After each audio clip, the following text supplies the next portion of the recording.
How are you? How are Wow! you?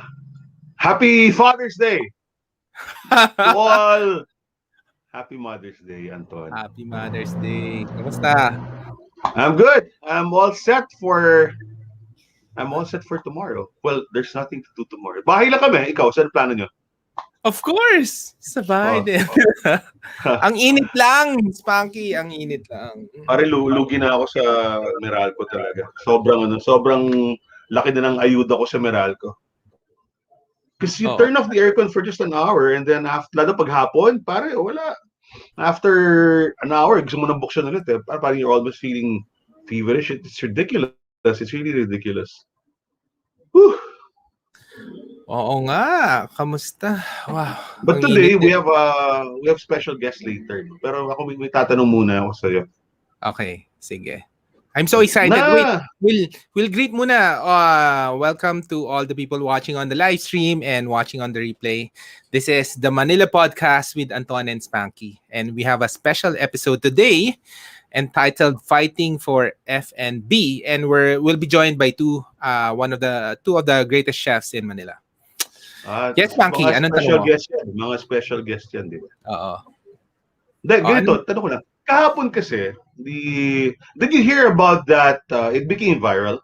This HR officer who posted something on Twitter about this fresh graduate who was asking for, or he was offering 37,000 pesos starting Oo. entry level position, marketing analyst position. And then the lady, the fresh grad, said no. I'm sorry, I can't accept that. I'll have to ask for 60,000 pesos starting based on my academic credentials. Yun. And Wow. she's a graduate of your favorite Of school, course. Of the course. Ateneo. Oo. So I've been ruminating about it, been wondering about it, and I posted about it because I felt it was too much.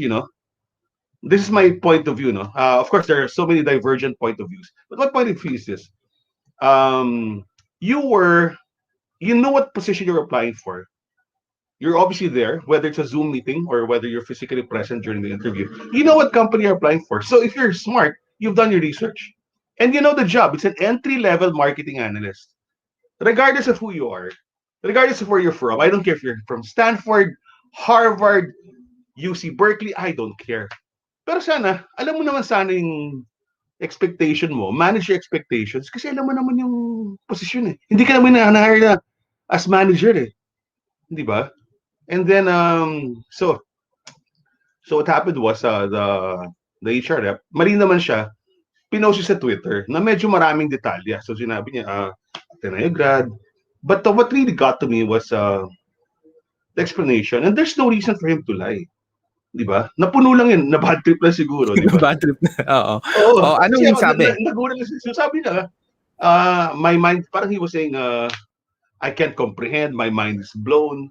Right? Because if you're an HR person, whether you're an officer or the HR manager, you run through all of these applicants, hundreds of them per year, depending on the size of the company. And sometimes you come across someone who that goes against the grain, and sometimes you just have to vent. And I guess it was venting. So may mga ibang tao, sinasabi nila, you have to know your worth. Di ba? But I Wow. think even if you are, sabihin mo natin di ba, pinakamahirap na course at Ateneo, pinaka-in-demand ng kumpanya, ME, Management Engineering. Sabihin mo na, ME. ME ka. Tapos sabihin mo na, dali ka, matalino ka rin, alam mo to. Tapos sabihin mo na ikaw ang honors grad, summa cum laude, whatever. But my point is, you don't have any experience yet. Zero. Kahit sabihin mo nag-intern ka, wala ka pang experience. So I don't know what you're going to be like. I don't know what your EQ is going to be. I don't know what you obviously have good IQ. I don't know how you really respond to real pressure in real life in the workplace. I don't know yet. So I can't pay you that much. And I'm speaking as someone who's had so many management trainees under me. So many people I've interviewed. And the reason I was also sympathetic towards the HR person, true story. Around 10 years ago, during my last days in corporate, in my job then, I was looking for a management trainee. In comes this guy from guess what? Ateneo. Of Di ba? course. Na medyo Smart, good-looking, charming, pero alam ko, medyo overconfident. Malakas yung dating eh. Sobrang familiar ba? Alam mo yan? Familiar na kagad. So we talked, I discussed the job, and you always do that. You always tell them, ito yung trabaho, ito yung gagawin mo. Para alam din nila, di ba? So I described the job, this is your office. At the end, I asked him, do you have any more questions about the job or the company? Sir, I just have one question. You know what he said? Sir, what kind of car plan can I expect from you? Eh, sabi, putang ina, sa loob ko. Ano, ba't kita bibigyan ng kotse? Di ba? Sino ka ba? Ano na patunayan mo? All I have is your resume and your diploma, a copy of your diploma, and your transcript. That's it. But I have no idea what you're going to be like. That's why, one of the reasons why I guess we're leading towards our discussion with Chef today. Kaya din na masaya din ako na umalis na tayo sa corporate. I get rid of all this political bullshit. Alam mo ito mga dramatics. Kasi sa F&B, you are judged on the basis of what you can do in the kitchen. At karamihan na pupasok. Kasi hodang ikaw ang pinakamayaman na graduate ng Binild. Okay? Di ba? May sarili ka. Pwede kang pagawa ng sariling restaurant ng tatay at nanay mo. But if you're entering a restaurant like Chef Tatung's or Chef Myke's, pare, ang una mong trabaho, yung pinakamababang trabaho. Di ba? Doon ka naman mag-uumpisa eh. Hindi kita bibigyan ng posisyon o sweldo ng sous chef or executive chef unless you want me to buy your own restaurant. That's only my point. Di ba? That's the analogy I'm making. That's why I love where we are now. Where you are given a salary based on merit, you know where you're supposed to start from, regardless of where you're from. I don't care if you're from Le Cordon Bleu. I don't care if you're from CC. I don't care. Di ba? Patunayan mo muna yung sarili mo. Tapos, pero ang maganda dyan, karamihan ng mga entry level na kusinero, alam naman nila.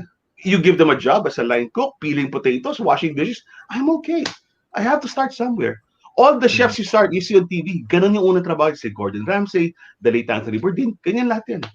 But I don't think any of them would have the gall or the temerity to go to an HR to chef, hey, can you give me this salary? Puta, sasabihin mo, what, you want a higher salary than mine?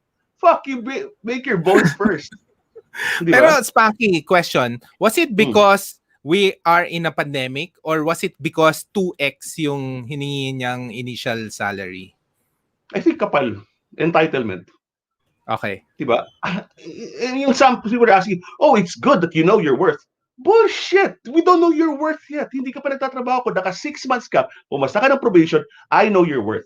But you're coming in cold? I don't care. Kung saan internship ka, mali ko kamag-anak mo yun. I don't care. Kaya gusto ko yung industry natin. Gusto ko yung sa restaurant industry. You will rise through the ranks based on your skill, your attitude, your passion, your dedication, your hard work. But you will not go there and ask for a 60K salary. I'm sorry. Some people will disagree with you. I don't really care. Diba? And then don't give me this bullshit that you're from Ateneo. Sorry.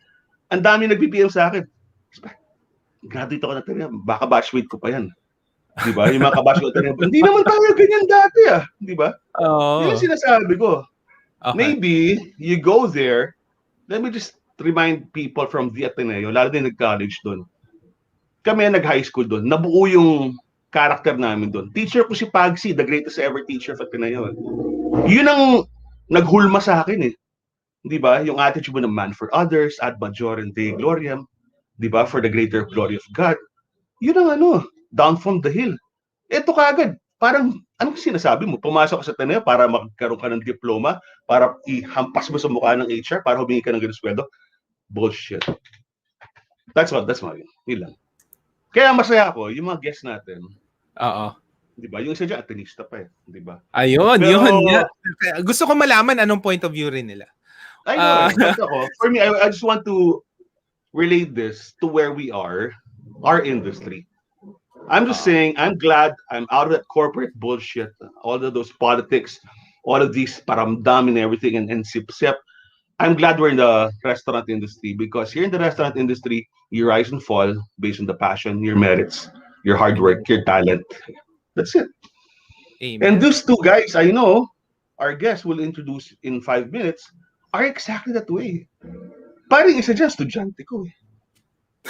Diba? Pero ano yan medyo dikiting edad. Pero estudyante ko siya, but I saw 10 years ago when I was teaching him that his passion was there. That's why when he became an established chef and a very good one, and right now rising to the ranks in terms of his profile and the success of the restaurant he's running, I'm so proud of him. Diba? Kasi he Yes. started from the bottom, from the bottom. Hindi yan pumasok sa restaurant ng isang pinakamagabatikan na French chef at sinabi, this is what I want to do. Sinabihan pa yan nung asawa ng chef na, hey, chef, cook, ikaw, dito ka mag-uumpisa. Oo. Di ba? You're not gonna start here in a nice cushy position with a beautiful apron. No. You're gonna start from the bottom. Right? And ang maganda sa F&B, sa chefs, alam nila yun. Ang mahirap dito sa corporate, pare, makagraduate ka, maganda yung diploma mo. Di ba? LaSalle, UANP, UP, Ateneo. Pare, parang hindi naman yung armor eh. Di ba? Mm-hmm. Pare natin even sa States. Pare, kahit sabi mo ano ka, hinire ka ng mga startup, hindi naman kagad mataas eh. Di ba? You have to gamble, you have to risk, you have to show them, you have to prove your worth first. That's all I'm saying. Amen. So, galing ano na nangyari? Wala na. Well, supposedly, alam mo, ang daming rumors. Sinasabi ko nga, those are all rumors. Unless she speaks up or the HR guy speaks up, I'm taking the HR's word for it because I've been there, I've done that. Okay? I headed the training for one of the biggest IT institutions in the Philippines. Ang dami kong hinahire eh. Diba? Pero gusto kong hinahire minsan, pare, sinabi ko, gusto ko hinahire ko mga Tiga-Lyceum, diba? PUP. Hindi ako believe sa ano. Ivy League natin. Kasi alam mong mahirap, ang mayroon sila na wala yung karamihan. Diskarte. Oo. Gutom. Street smarts. Diba? Street smarts. Dami. Para unless you show me have street smarts. Diba? Let's see first. Okay. So these two seniors we will talk to. Sino mo nang papakilala? Age before beauty, beauty before age. Wait, we'll greet muna the people watching on the live stream. Hi, Christopher. Kamusta? Hi, good evening, guys. Good evening, JB and Richard. Good evening. Thank you for watching. So, and to all the mommies watching, Happy Mother's Day. Happy Mother's Day. Spanky, introduce mo na si Chef Myke. Yung una. Which Myke? We have two Mykes. The Buta, nagugulat talaga ako eh. Hindi. Yung mas muna. Yung mas bago sa industriya. Kasi yung isa sobrang sikat na pare. Magne-Netflix na yung isa eh. Diba? Oo nga. Buti nga, pumunta pa siya sa mga interview na ganito, mga discussion. I know, di ba? Kasi Zoom lang tayo. We're honored. Yung mga may bagong season, di ba? So, may bagong studio. Yun! Grabe. Anyway, we'll start with sige. I won't say age before beauty or beauty before age, but the one who's newer in the industry, who's fast making a name for himself. He's the executive chef of a restaurant called Nanka. It's a Japanese steakhouse located in Quezon City in Mother Ignacia. And in less than 2 years, it's quickly made the name for itself as one of the go-tos in QC. Not just for steaks, not just for Japanese food, but the whole plethora of really good specialty items. And during the pandemic, pare, gumawa siya ng super sarap na Nanka burger. Sobra. Di ba? And I would like to introduce, ikaw nang pakilala. So, yun yung intro niya. He's the executive chef Nanka. Anton, what's his name? Yeah, Chef Myke Santos of Nanka. Hello, Chef Hi, Myke. good evening. Wow. Good evening, Anton, good evening. Good evening. Parang naka-uniform pa. Talagang may branding, oh. Oo nga eh. It's good to have you, Myke. Si Vanessa, kasama mo ba? Or what are your plans for tomorrow for Mother's Day? We're just going to order in para pati sa mga yayas, wala na magluluto, everyone. So we're just ordering in. Sige, mamaya kwento mo kung anong orderin mo. Oo. Yes. Mga favorite ni Vanessa. Siya po siya namili eh. Yun. Hindi, okay lang naman eh. Kasi hindi naman pwedeng Nanka palagi pakainin mo kasi araw-araw yung kinakain niya. Diba? Araw-araw yung linuluto niya. Oo, usually ganun. Di ba? Kasi Anton, di ba, the past 2 weeks we've been saying we want to create an awareness for the restaurants that are offering dine-in, delivery, takeout. Depende, di ba? So later, I'm very curious to find out kung ano yung mga pagkain bukas ng ating mga batikan na Oo. chef At na saka, yan. at saka usually during this time, yung mga celebration, hindi nagluluto kasi may burnout na sa pagluto throughout, di ba? So usually they order in talaga para relax, di ba? Relax. That's During true. the day. Yes. Well, okay, let's start. Let's introduce our other VIP for this Oo. evening. Alright. Sige. Ito, meron siyang libro, no? Ang ganda nung libro niya. Grabe.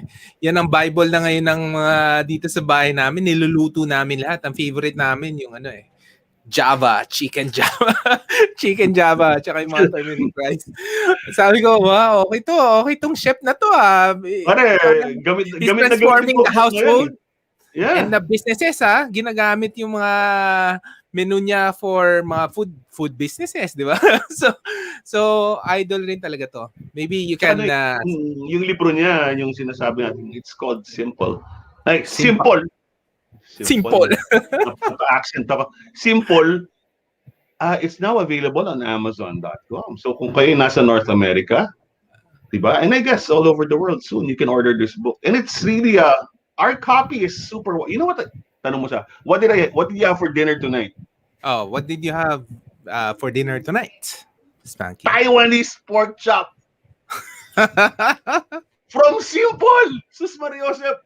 How many households are using this cookbook? It's ridiculous.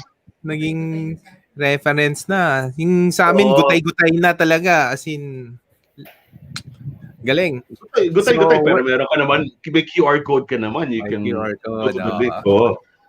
So maybe I can ask you for a waterproof copy. So we are honored to have this guest. Very honored. Yeah. Chef Myke Tatung.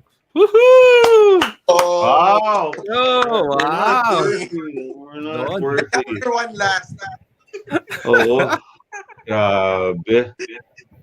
Myke, What's that? what's your plan? What's your plan for tomorrow? Tomorrow, di ko pa alam eh. Parang, ewan ko, mag-order na lang din siguro eh. Kasi, working kami tomorrow eh, working. Yan. Wait, so And Pandan is open tomorrow? My mom isn't here eh. My mom's out of the country. So ako lang tsaka yung Germany ba? Di ba nasa Germany yung kapatid mo? Yeah. Yan. So nandun sila. Ako dito. Ako lang yung mother.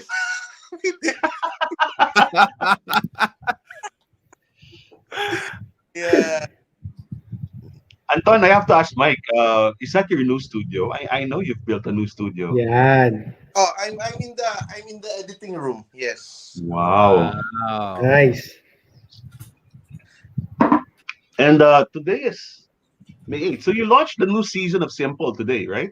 Yeah, we launched and we did a live live show. Then yun. Simple lang. Yan, namimigay prizes. Yan. Nag-record na ba kayo? Nag-video, nag-shoot na kayo for a few episodes? A few episodes last week. So start na siya airing starting kanina, then tuloy-tuloy na siya. Yan. New format, kasi new studio, yan. Ang ganda. I saw a few minutes of it earlier. Yeah. Myke, the Chef Tatung, pati yung solution, ibang klase.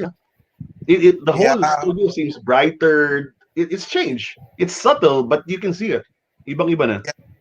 Kasi I think it's because of the lighting eh. Though hindi pa kami masyadong nag-upgrade in terms of lighting. I think the way it's positioned, kasi mas maluwag na siya, may trussing na sa taas and all that. Mm-hmm. So mas madali na siya siyang mag-ilaw. And also the studio kasi is also, we also do shoots for clients. So the kitchen actually is modular. So we can just roll it off and replace the set. So for example, show, we can shoot it here with a different set. Just roll in, roll out yung backdrop and the kitchen or whatever. Yun. Para maraming maka-take advantage din sa the facility. So let's be clear. So you're now operating as a full-fledged production house / studio for culinary and kitchen shoots. Okay. All right. Then they have all the necessary backdrops, so you don't have to look like you can keep your own identity. Oh, you can as keep simple. build your own. Just roll it in. And we also have a back kitchen kasi a lot of studios, makashoot ka walang back kitchen. Kasi sa amin, na mag-shoot yung mga tao, all the preps can be done. We have people to do the preps, we have all the equipment you need. So, madali. Sobrang bilis ng trabaho. So, si Chef Myke, pwede nating imbitahin dyan kasi mahilig to mag-unboxing. Promise. Unboxing yan eh. Pwede yung ito lang, meron ka na bang may re-reveal lang kami, Anton, si Chef Myke Santos, kasi si Nanka boy, meron siyang ₱1 million sofa na gusto namin, pag wala ng COVID, pag pwede magpapa-RT-PCR kami, pupunta kami sa bahay niya, kasama namin si Chef Jackie Angpo, tsaka si Chef Waya. And then? Pupunta kami sa sofa niya, kasi palagi picture. Parang ₱1 million sofa. Wow. Hindi namin alam yun Chef Myke. Totoo ba yan? Yeah. Oh, yeah. Hindi naman, masyado naman yung pressure, hindi naman. Ba't namumula ka? Isang bayong ng SM lang yan. All right. Welcome to Jerome Valencia, to all the people watching on the live stream. Hey, Chef Jerome! Idol. So we're talking about fighting for F&B, Spanky. So ano bang nangyari na ngayon? Let's kick off the discussion. How are we fighting for F&B and what's the status now? Well, first off, tomorrow officially is the first Mother's Day we can celebrate since 2019 in 2 years. Totoo ba yan? Last year ba? Hindi? Last year we were under ECQ. ECQ was lifted June 2. I'm very cognizant of all the dates. So last year wala. Kung bukas ka last year, it was only for delivery or takeout. Right? And last year, this time, the threat to restaurants was not only the fact that people could not dine in, but this was the peak. May of last year was the peak of the home businesses. Yeah. Diba? Diyan pumutok yan. Yung mga sushi bake, yung mga ube cheese roll, and all sorts of things. And we were beneficial. We tried all of those. And we were supporting everyone. And a lot of those were chefs as well. But now, the landscape seems to be changing, right? Nag-change. Ano bang change? Yes. Well, it's going, the cases are going lower gradually, but we're averaging the past week roughly less than 6,000 now, no? Mga 6,000 na tayo. And remember, a month ago, we were 12,000, so we got half. And even without going into too much detail, people are getting vaccinated, the test rates are getting lower. So we're happy with that, but we'd like to ask the chefs. Number one, what are your plans? No, let's first go to the first question to ask is, how did you survive the past year? So let's ask Chef Myke Santos first. Well, kami siguro naglakas loob lang kami. No, we met with the owner, and then the owner said na ano sa tingin namin, tingin ko. Then I met with the team, and Spanky knows about this, and I told them, ito yung risks. Going to work, and if you're gonna go to work, dito kayo titira for 2 weeks at a time, ganun. And, they all said, Chef, laban tayo, laban. Okay, number 1, laban. Number 2, anong gagawin namin na bago? Because we were never known as a take-out delivery restaurant. Never. So, yun, usap-usap. Nagsimula yung steak kit. The steak at home. Ang daming nag-order. Which I have to say was the idea of my wife. Si Vanessa nakaisip nun. Steak at home kit. Then Spanky came, sinute niya, pinost namin, pumutok, di ba? Okay. Number 1, may nagawa kaming paraan. Sabi ko, ano pa? Tapos yun, bigla na lang, we're playing around with burgers kasi ang dami naming karne. So we're playing around with burgers. And we're fortunate to have a pastry arm that would bake our own bread. And it's easy to make, it's easy to send out, it's easy to eat, on the go. So Well, recipe testing, tapos nakakahon, iwan sa labas ng isang oras, after 1 hour, titikman, okay pa ba, will it hold, etc. And, we were blessed to have a successful burger. Then now, burgers, 3 na. 4 na actually, 4 na. 4 burgers. Ano, sige, pwede mong i-advertise. So, first we have the Nanka burger, the Angus burger, the beef burger, single and double patty. Now we have the chicken burger, chicken breast fillet. And then we have the AB burger, 3 tiger prawn, the burger. And now we have a new chicken burger. We use naman the thigh and the leg, deep na boneless. It's glazed with a sweet, spicy Asian glaze. It's what we use for our chicken wings. Alam mo, mas gusto ko itong bago mong chicken burger kasi dark meat. Di ba? Yeah. Oo. Si Chef Reggie sabi sa akin dati, mas gusto niya dark meat. Kaya hindi siya kumakain nung Nanka burger kasi nga breast. Mas gusto niya Tanong ko, bakit why is, ito swerte ko kasi, and every chef, every young aspiring chef needs a mentor. You had your own mentor. Your mentor was your tatay, Chef Cyril Soenen, right? Yes, I'm fortunate to have him. So your first job was at Brasserie Sisu, impression. So, I just want to ask you, bakit pati si Chef Reggie tuwan-tuwa sa'yo? Dahil mukha kang baby, cute ka. Si Chef Reggie kasi, when she asked to feature Nanka, because she knew the owner, the owner of Nanka also owns different restaurants, Mandarin Sky, etc. And, the owner said, sige, padala namin itong bagong restaurant, bagong Japanese steakhouse, Nanka. Then I went to her. So I brought it with my chef de cuisine. Then I told her, sabi ko, Chef Reggie, when I was younger, I didn't know what to do. I got kicked out of schools left and right. And then my mom said, mag-enroll ka dyan sa Shangri-La, sa Bon Appetit, kay Chef Reggie Espiras. Magaling. Ganoon? Yes. Yung mga yung mga sa Shangri-La, yung sa somewhere near the atrium, Yes. and then they had cooking classes there. Yeah, nag-attend ako doon, isang class. I took 2 classes. And I told her, sabi ko, Chef, you know what, you were my first culinary instructor. Wow. And really wanted, I decided na, okay, I want to become a chef. Sure. Anton, bibistoyin ko lang si Chef Myke, mga 1995 yan. Mga 1990. Di ba? Nung bago yung Sheng. Yeah, 96 actually. Sige, alam ko yun. Anton, yung ex-girlfriend ko nagtatrabaho dun kaya alam ko Alin doon? Kilala niyo. Mamaya, pag offline, kwento ko sa inyo. Kilala niyo. Sikat sa food industry. So now, and si Chef Reggie has always been supportive of us. During the pandemic, she would message, Myke, meron ka bang mga bagong dishes or whatever? What are you cooking at home?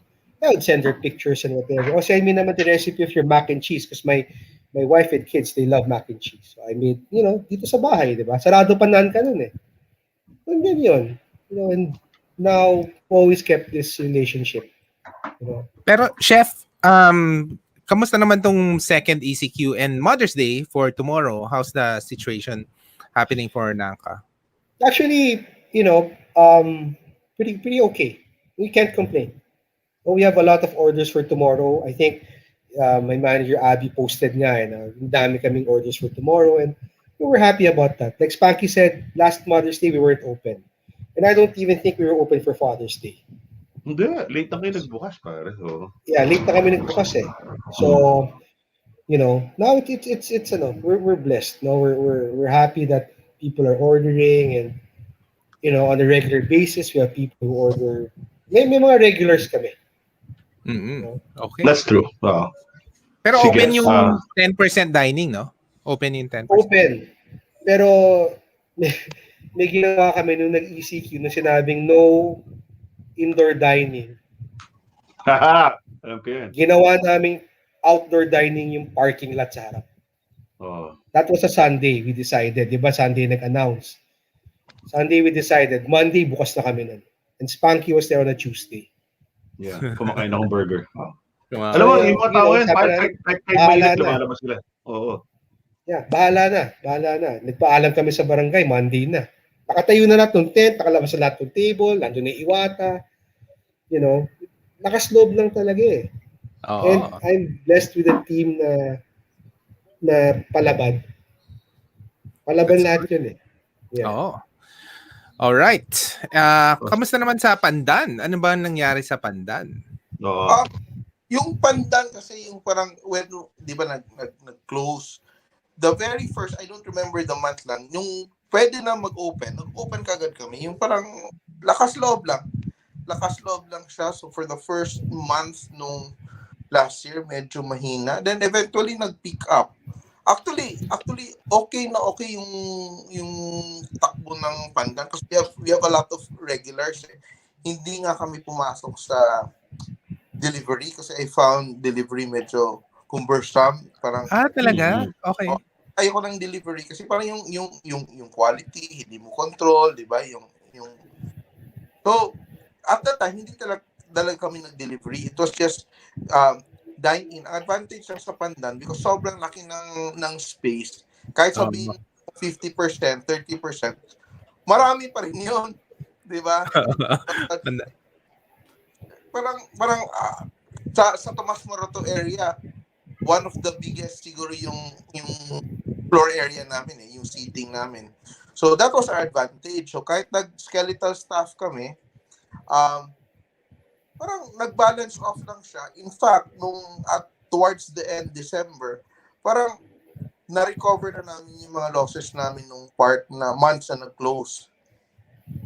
So, pero this time, medyo iba yung climate ngayon ng tao na people are afraid to go out, hindi na masyadong nagsispend. So, ngayon may konti kaming deliveries, pero for Mother's Day we're okay, we're okay. Pero it's not as good as it was after the first lockdown. Pero laban pa rin. Kasi may regulars kami yung advantage namin, balik-balik talaga yung customers. Si Tatung kasi, Anton, they were also affected by, well, based on his location, based on the geography of the restaurant, yeah, they were also affected by, they're very near ABS-CBN. So when ABS-CBN closed down August last year, right? Dumpang kami. Di ba? May hit din sila di ba? So pati yan na double whammy talaga. And Pandan was very new when the ECQ was declared last March 16, 2020. I remember Myke Tatung, pupunta ako doon and we were scheduling a shoot. Yeah. Right? For maybe March 23 or March 24 and then boom, chugi na lahat. Wala na. Everything was gone. And you were how many months? 3 months old last when the ECQ started? Around that. So, kamusta yung Talisay? Talaga na after, ang galing nag-pick up din sa amin Parang naglalag kami ng month. Then all of a sudden, lumakad kami ulit. Let's focus on Pandan. So, in terms of your clientele now, right? Because you're saying that today there seems to be a bit more hesitation to go out compared to the first ECQ. Nung una tayong pinakawalan last June 2020. To what do you attribute this? Nasanay na ba tayo? Have we gotten a sense of inertia? What is it? I think there some of the factors na I see is that parang yung gana ng tao na patay. Parang you were already starting to go out and all that, then biglang na-recalibrate naman yon. Then parang okay na muna kami sa bahay. Parang di ba if you see, aside from cooking being something, home cooking being something of a trend, home improvement is also something of a trend, di ba? So because people are also fixing their houses and all that, parang staying at home has become so cozy. So ayaw na rin lang lumabas sa bahay. And also yung parang there's this parang shaming also of people who do events, kahit family events, diba? Uy, bakit kayo lang ganun? Parang, di ba, parang sometimes you're already embarrassed to hold events. Kasi may mga nagbabash, may mga nagko-comment, may ganun So, family. So, mag-post ka. When you post, hindi na siya, dati kasi if you post na mag-event ka, parang prestige mo, di ba? Parang, it's something to look good at. Pero ngayon, pag nag-event ka, kahit family gathering na small, people kind of frown at it ng konti. So, people rather not celebrate. Kasi ako, for example, kami, within my immediate circle, yung mga dating who would probably do a birthday party for 10, a birthday party for, or a baptism for 20. Ngayon, cancel talaga, parang, ay, nakakahiya sa iba. So, that's what's killing. For example, for Pandan, that's what's killing. Kasi sa function rooms kami nabubuhay kasi a group of 10 at tos kanila. So naka-segregate pa rin yung tao, may distancing and all that. Pero now medyo it's getting fewer and kami hesitant din kami na tumanggap even may gusto mag-book. Kami na mismo nagsasabi na wag muna po, especially pag may kids kasama or may seniors, wag na po, cancel na lang namin. Kasi napapahama ka din eh. Like for example, yung the restaurant across ours, parang nakita na may kasamang minor in the party. They were suspended. They were closed down for like a week. So kami, kahit na mag-inquire pa, sa pag-inquire pa lang ng guest namin, pag may ganong kasing tanong, sila, no, we don't allow. So, nawawalan ka talaga ng business. You're talking about the restaurant directly across Pandan? Yes, Limbaga. I've been there, yeah. Chef, may tanong dito si Maita. Yung mga events, political events, is this a big issue ba also? Parang No, I'll give you a background so to complete the query of Maita. Si Maita kasi is I won't say she's an activist, but she's someone who's very involved with correcting what's wrong with our country now. And a few weeks ago, may event na actually I discussed this with her. I was recommending sa a few restaurants. Parang lugaw event ba? 'Di ba? Kasi nung naging using essential lugaw, 'di ba? And we wanted to see some, and this is like I think right before the community pantry started exploding.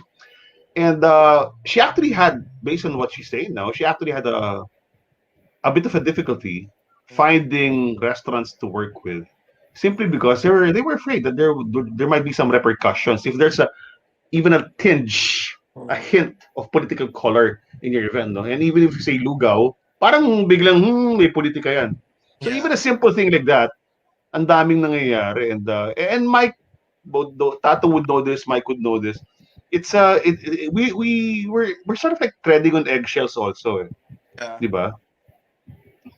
So wait, let me ask Myke. I'll go transfer first to Myke because Tato already gave a very good picture. I want to ask this: the big thing for restaurants, Myke, especially in Quezon City, is Mayor Joy is very gung ho about the A4 classification, which will cover the restaurant workers, right? And once the vaccines arrive, assuming that we have enough, we will prioritize getting the A4 classification, which means it will include hospitality, tourism, restaurants. Here's my question. I'll ask to Tatong also, anong tingin ng mga empleyado niyo sa vaccine? Takot ba sila? May reservation ba sila? Anong tingin mo? Well, hindi naman 100% gusto. No, give me a percentage. What's your percentage na ayaw? Yun na lang, para pinakamadali. 20%. But when Resto PH shared that, that bakuna slides, those bakuna slides. The Dr. Aika.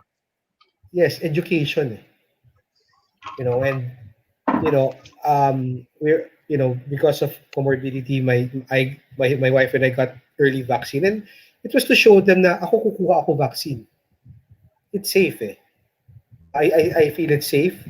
So kuha, nagpa-vaccine ako. And then pinadala ko, di ba, nag-post kami. I think if people see that you yourself are willing to get vaccinated, and ganun you have to show them hindi lang yung puro. I mean, I know si Chef Tatung, si Myke, nagpa-vaccine na rin yan. Diba? So, now our staff see that, we're vaccinated. And we were not scared. Yeah. Myke, yes, 2 shots ka na kay ni Vanessa. 2 shots na. Okay. Today. Yeah, 2 shots na. Sige. So, alas, Tatung, ikaw, 2 shots ka na? Nag 2 shots na rin ako last Thursday. Mm-hmm.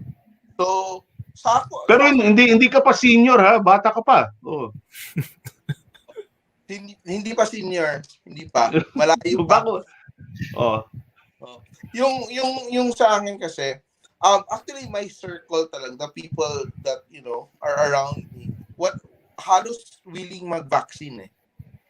Ang problema ngayon is the availability. So sila mismo, I've been encouraging them to register, pero hindi nga makakuha ng slots. So we're just hoping it becomes available to a lot more people. Kahit sabihin mo na willing ka, ang availability din naman yung issue eh. 'Di ba? Kasi kung there's a mass of people getting the vaccine, like for example sa akin, wala akong side effects, nothing at all eh. So if they see that na it's safe, it's okay, I think more people will have the vaccine. Right now, siguro a lot of my friends who know that I've had the vaccine, parang I tell them, this is what you do to be able to apply. Hindi sila for the last month, they've been trying to book schedules. Hindi naman din sila makabook. So, lumipis. Naging masikip yung schedules bigla. Yeah. Diba? Kung nauna ka, okay eh. Ngayon, masikip yung schedule. So, siguro yung mga tao na had the opportunity to get it right away and natakot sila, they're missing out. Kasi nung nagka-available, nag-apply sa comorbidity eh. Di ba? Yeah. So, immediate talaga ako na on the day that I learned na pwede, nagpa-schedule kagad ako. Kaya nakakuha ko ng schedule. And I just did it online, not because na may kilala or whatever. Just do it online. Actually, the system is very efficient eh. True. And very professional. Ang problema lang, wala pang stock. Even if they were efficient, they're also very efficient to tell you na wala pang stocks. Ganon din. How do you feel, Myke? Tatung, I'll call you Tatung, I'll call Myke. How do you feel, Tatung, that you've had your 2 shots? How long ago did you have your second jab? Just a few days ago, last Thursday. Okay, because Dr. Aika, our consultant in the SOPH, was saying that it takes around maybe 10 to 14 days for your body to really complete the development of your, all the antibodies, no? So, even if you're vaccinated with the second jab, behave kayo muna, di ba? It doesn't mean you're immune, but you have to wait for your body to create your antibodies. And yung pinaka-importante sinabi niya, ito yung tanong ng lahat ng, alam mo yung mga kusinero, yung industry natin, lahat kasi mahilig uminom eh.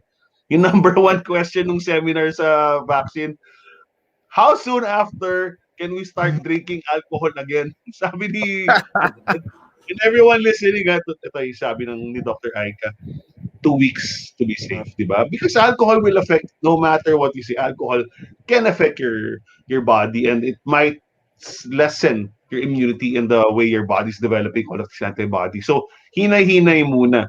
Sabi niya lang, kung talagang hindi mo na kaya, we recommend just drinking 1 beer for women or 1 glass of wine, ganon. Pero kung parang 2 weeks lang naman eh, di ba? Tiisin niya na para full in development. Pero ako naman, I don't have that problem because I haven't been drinking for the longest time kasi sugar eh. I'm watching my sugar, so nothing for me. Pero Anton, yeah? Hindi, si Chef Myke, hapon lang yata yung second job niya eh. Mm-hmm. Yeah. Ako may naramdaman, pero nothing that I can't overcome naman. May maramdaman ka, like yung antok. A lot of my friends, dun sa Restaurateurs, food trip. Kung food trip sila, gutom. Flying gutom. So, and it's a sign daw na it's working. So, yeah. I have a question to both the chefs. Ang daming, hindi ko alam kung gaano katotoo, kung gaano how serious they are. They're saying that you get very vivid dreams after your second job. Na parang IMAX movie yung mga panaginip mo. Naramdaman niyo ba yan? Yung discussion kanina sa Viber sa SOPH, they're getting crazy dreams. Did you experience that? Ako, I had a weird dream, but I don't know if it's connected to the vaccine. Pero it was weird. Weird yung mga panaginip nila eh. Parang mga Walking Dead, gano'n, mga Game of Thrones, parang gano'n yung mga panaginip nila. Ako naman yung Pero, funny. Anak daw ako ni Lenny Robredo. So, depende kung to be a nightmare or di ba? So, kayo na mag-interpret ko sa yun yung parang, what is my dream? No political color, pero yun ang dream ko. para si Chef Myke Santos, mamaya panaginip niya si Chef Tatung. Puro Mike na di niya na kung sino siya. Magiging ano na, Madalas clone yan. ka din siya. Madalas. Oh. Madalas ang pinapahinipan si Tatung. Dahil Chismis dami na yan. kaming times na nagsama yun eh. So, dami kaming fun memories. Oh. Sige, so given assuming that we have a best case scenario for all the vaccines and everything, I'll ask you first to Tato and then to Mike. When do you project that we will have a semblance of normalcy in terms of pre-2020 levels will reach 75%? Will we achieve it within this year? No. Bakit? Ano bang tinitingnan ng mga tao sa tingin nyo? Ano ba yung signal for people to go out? I think people will begin to go out. Pero I think a lot of people have been, the finances have been badly affected. So before you'll be spending like you used to spend, parang kailangan mo mag-recover. You have to rebuild your businesses. You have to parang plan more carefully, especially right now. People are more conscious financially. Diba na dati kasi iniisip mo, if I had like savings for 6 months, I'm okay. Ngayon, magto 2 years na. So, to plan to have savings for around a year extra is not enough anymore in the context of this pandemic. Diba? So, to be able to rebuild your finances, your ganon, matagal-tagalan talaga. So you'll be more practical in your choices. You'll be eating out less. You'll be spending little. You'll be investing more insurance. And, parang ganun na yung mindset, magbabago na yung values mo. So, siguro ako, in the next year and a half, di mo na ako bibili ng sofa na buka. Well, you're not Myke Santos who can buy one sofa a month. Pero seryosong tanong, how will you, and this for both chefs, how will you encourage us, your clientele, your guests, how will you encourage us to go back? Whether it's dining in, of course, our priority for all restaurants dining in. But how would you expect us, and how would you encourage and convince us to go back to your restaurants? Mike, you first. Well, syempre, to let them, that we have these safety protocols in place. Before the pandemic, we did, HACCP, serve safe, meron yan. But now, layers and layers of, redundant safety protocols. Is it working? Is it working, Mike? Is it in a way, but si Chef Tatung has a point eh. I agree with him eh. Tao halos wala ng pera. Pangalawa, di ba nag-surge tayo recently? A lot more cases have been hitting closer to home. That's true. So, kilala mo, pinsan mo, uncle mo, whatever, nagka-COVID. It's that uncertainty. And now we're really, in dine-in yan, meron, sige, pero it's not as much, kahit yung alfresco. We're just really concentrating on the takeout and delivery. Mas madaming matlakas ang loob eh. Magpa-deliver na lang eh. Than lumabas. But meron mga tao lumalabas. May mga taong kumakain. May mga regulars kami kumakain. And, madaming factors eh. Why it's this low. Fear, uncertainty, yung wala ng budget, economics. Okay. Yeah.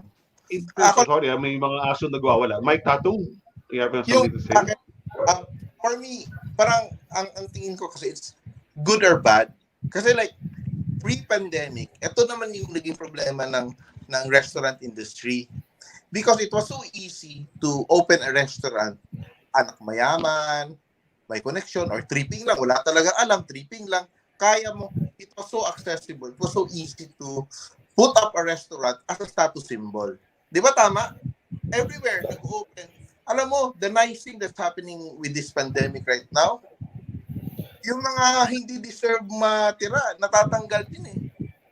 So, I think after this pandemic, ang matitira are really those hardcore restaurateurs. Makikita mo naman, di ba, Resto.ph and all that. You are really seeing sino talaga yung nasa dugo yung pagka-restaurateur. Sino talaga yung totoong chef. Sino talaga may malasakit sa industriya. Kasi pinaglalaban nila, they are improving the way they're doing things, they're improving their service, they're constantly re-engineering to stay in the industry that they love. Pero yung mga tao, tingnan mo, di ba, like home bakers, home cooks and all that, sana sila ngayon, wala na rin because they really had no intention of staying. They just wanted to probably make a quick buck and they thought it was easy.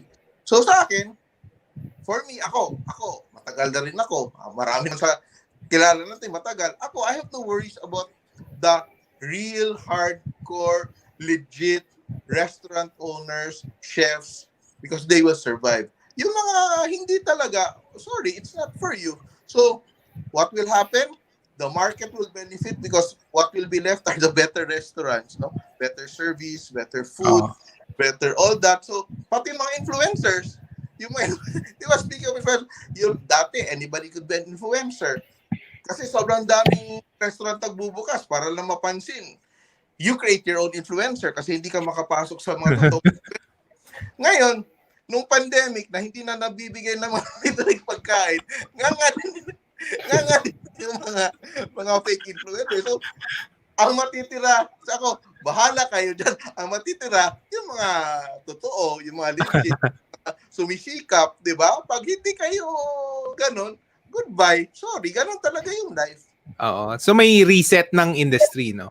Parang it will benefit us more. Kasi tingnan mo, dati yung mga restaurant owners, nagpapansinan ba? Hindi. Ngayon, close na lahat. Oh, diba? Close na lahat.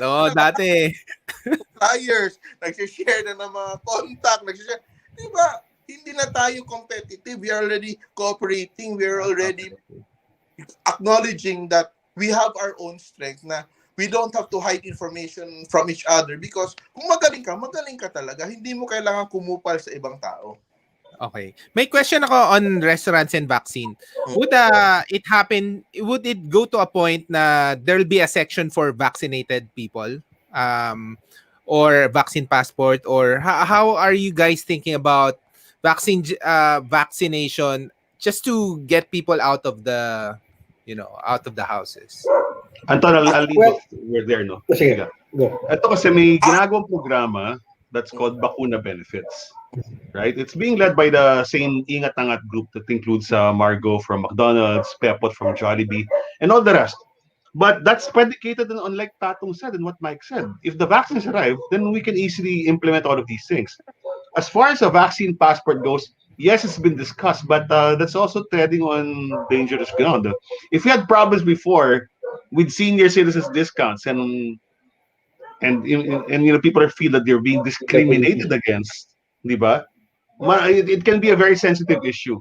And if people can forge vaccine certifications, it's easy to forge out of these things. We live in the Philippines after all. So all of these things are being discussed. As far as the rest of PH and the restaurants go, sabi nga ni Tatung, matitira talaga yung matitibay. But kung matibay ka, you also have to be aware of all sides. You cannot just jump into this. It's a good idea. But it can also be something very unwieldy later on. Tama. Well, saka ngayon, people bank now on the credibility of your restaurant. They keep ordering, yung mga repeat customers, yung mga regular, kasi they know it's safe when you follow the safety protocols and ingat kayo lahat. So, that you have to build up your credibility on that. Kasi safe dito. Dito tayong order, safe dito. That's a good point, baka yun yung mangyari, Anton, Baka mamaya may mga tao, meron silang mental list. Ano ba yung mga safe na restaurants na pwede kong puntahan or pwede kong orderan? Or even reliable yung delivery. So, later on, we'll ask the chefs what advice they can give to their fellow restaurateurs or their fellow chefs. But, for me, that would be a thing, no? As a consumer, Yun ang gusto ko malaman. Ano yung food prep mo? Kamusta yung kitchen mo? Kamusta yung staff mo? Are they vaccinated? Are they using all the protocols? Do they have face shields when the restaurant? Yun yung mga magiging tanong eh. And medyo matagal pa to. We all thought last year, Anton, we'd be rid of this by now, right? But no. Diba? So, I advise all the restaurants, and this is what we continue to work with and talk about all day, every week on Resto PH. With all the, sabi nga ni Mike, yung mga dating hindi nagpapansin na ngayon, mag-BFF na eh. Di ba? It's really, if there's one silver lining for me, di ba? Ayun. Kasi yung sa amin, sa officers lang ng Resto PH, yun yung mga mag-best friend. Si Raymond ng Wolfgang, si Corinne ng House of Wagyu. Di ba? Sila yung mag-best friend. Kasama mo pa si Mamu. Di ba? Sila yung magkakaibigan talaga. And they're direct competitors. Sila, even Albert Cuenca, the 4 best and biggest steakhouses in the Philippines are all part of Resto. And they're all helping one another. Walang competition. Tulungan lang talaga. Di ba? And we all know later on, pag everything normalizes, we'll be back to being competitors. But right now, we're all trying our best to help each other. Puro best practices yung inisip natin ngayon.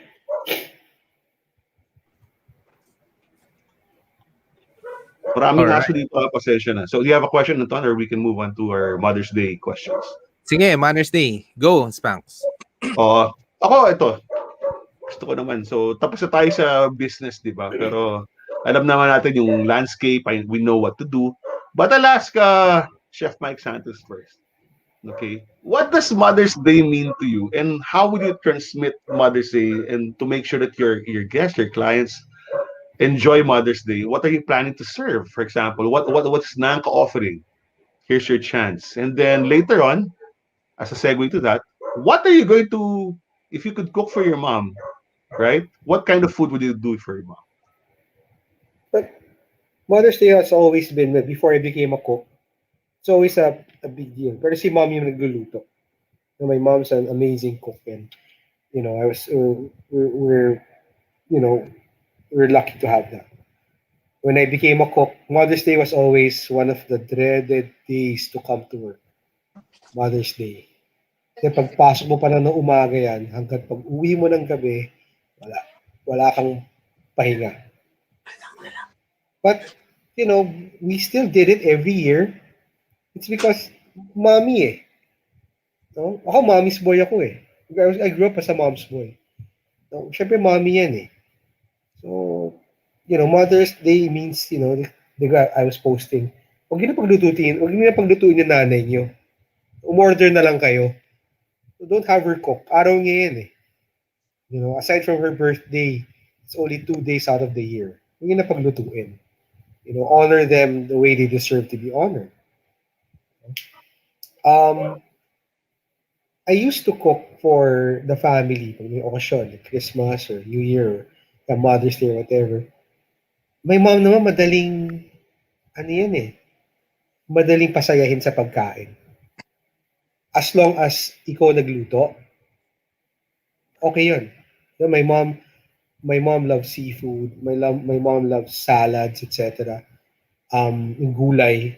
So, basta magluto ako kahit ano, kaya magluto ako ng, like yung the one in the menu, the crabs, no? The garlic butter crabs and the garlic butter noodles. She loves that. I always cook that for the family, and so yeah. Is there anything on Nanka, Mike? Is there anything on Nanka that is an influence of your mom on the menu? Siguro it's the influence of my mom is the quality of ingredients. Kasi mom ko hindi nagtipid sa ingredients yan eh. Lalo pag linggo, mamalengke, bibili ng alimango, bibili ng lapu-lapu. Pero mahal naman yan, di ba? Sabi naman ko, kayo naman kakain eh. So that's one of my mom's influences. Anything for the family, basta kami kakain, it's always the best. Whatever she could afford, the best for us, she would cook it for us. Mike, what's Nanka's specialty tomorrow? What are you offering that's different? Well, we're offering our platters. We have our garlic, our tanlong inspired crab and garlic noodles. It's 3 whole crabs. It's good for 10 to 12 people. We also have our surf and turf, pan-seared Angus tenderloin with prawns thermidor. And then we have our baked salmon with lemon dill cream sauce with a side of wild mushrooms. It's all good for 10 to 12. You know, for the pang pamilya talaga. So that's what we were offering for Mother's Day. But you'll We also don't be expect open people. tomorrow. Bukas yung restaurant Yes, mo we pa are. for We dining, are. Yeah, but we don't expect people to come in, although it would be nice. But Mhm. we did offer that home experience. Of course, everything on the menu is still open. Like the steak kits, the burgers, it's all there. But these 3 platters are what we're concentrating on, what we're really pushing for tomorrow. Parang Kamusta? hindi Kamusta naman nabubuhay ang ano? natin yun. Kamusta Okay ang naman. orders? Okay naman? Oo. Okay naman. Yeah, we set a deadline for Friday, di ba? Last ordering on Friday. Mm-hmm. Mhm. Hanggang ngayon, yung more order pa. Nakikiusap, pwede ba? Pwede oh, sige, gawa namin ng paraan yan. Last minute. Siyempre! Oh, Gawa mo ng last paraan! minute. Di ba? Oo. Oo! Yeah. Maglalagay kang deadline para may sense of urgency. Pero hanggat kaya. Pare kanina kausap si Chef Rhea. Di ba? Chef Rhea is one of the best bakers around. Rhea sisip. Gumawa siya ng beautiful orange lavender flower cake. Hindi niya na kaya gawin kasi masyadong complicated yan eh. But she's still accepting orders up to now. Kagabi, Wow. alas 3 ng umaga, they own Fatted Calf in Tagaytay. Mm. Anton, si Rhea, pare 3 o'clock, Oh. nag-chat pa kami ni JJ. Anong ginagawa mo? Ako, ano ba na, tinuturo ko mag-prep si ano. Magbalot, mag-frosting sila eh. Ganun ang Mother's Day eh. Galing, Oo. Oo. Mike, Mr. Chef Tatung, kayo, what's your preparation for tomorrow? For tomorrow, ang pandan is parang for lunch, we're fully booked. Mm. And dinner is, I think it's puno. Then we're just like menu naman. We're not doing anything extra for Mother's Day, but we're also preparing like 10 sets. We're doing lunches for a few mga celebrities sa sa mga showbiz people. So yeah. Anton, celebrity na katulad niya. Yan yung Syempre. yung mundo ko. Mga celebrity moms naman yun will be serving mga platters to them. So siguro ganun. Yan, busy sila sa kusina. Anton, I have to ask, since we have an opportunity to ask Chef Tatung now, what about you? Why do you think you've become so popular and the celebrities have really embraced you? Diba? Ako, I know, I have my own perception about what makes you very relevant and very telegenic, diba? Visiogenic. But ikaw, ano sa palagay mo, diba? Sa iyong pagkuro-kuro, why do you think, what about your character, your personality, your skill, your passion, your talent for cooking, what's made Simpol so big? Because you really are such a big deal. And bago mo sagutin, Chef, I'd like to add to that question, no? Kasi I think si Chef Tatung lang yung naka-Madrid fusion and then kaya niyang masa din eh. No?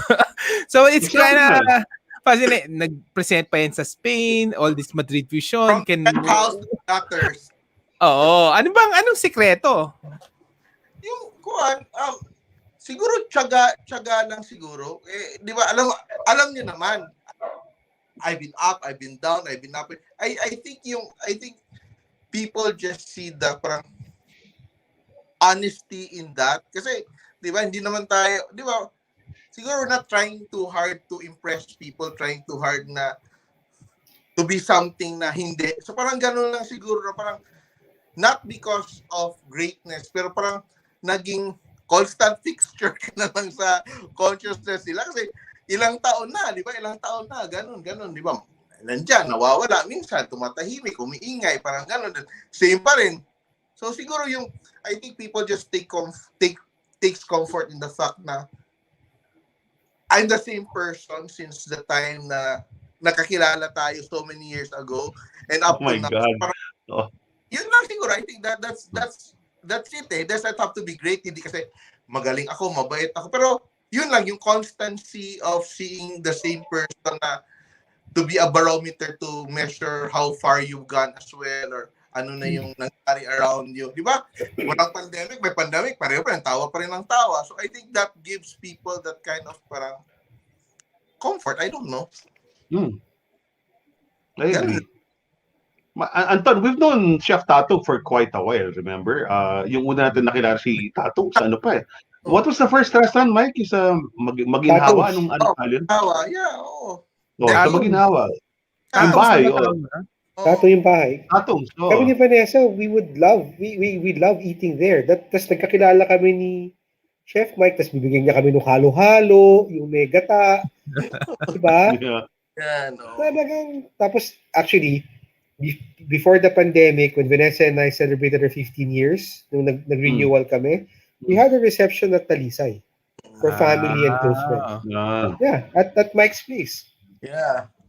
Ganun So talaga yung I think one of the secret sauce of Tatung is binabalik-balikan siya ng tao. And he's kasi when we first met Myke, to be very honest, Myke, Tatung unang parang mahiyain ka pa nga nun eh, di ba? Hindi ka pa yung now when people see he's really a bombastic definition of a celebrity chef now, di ba?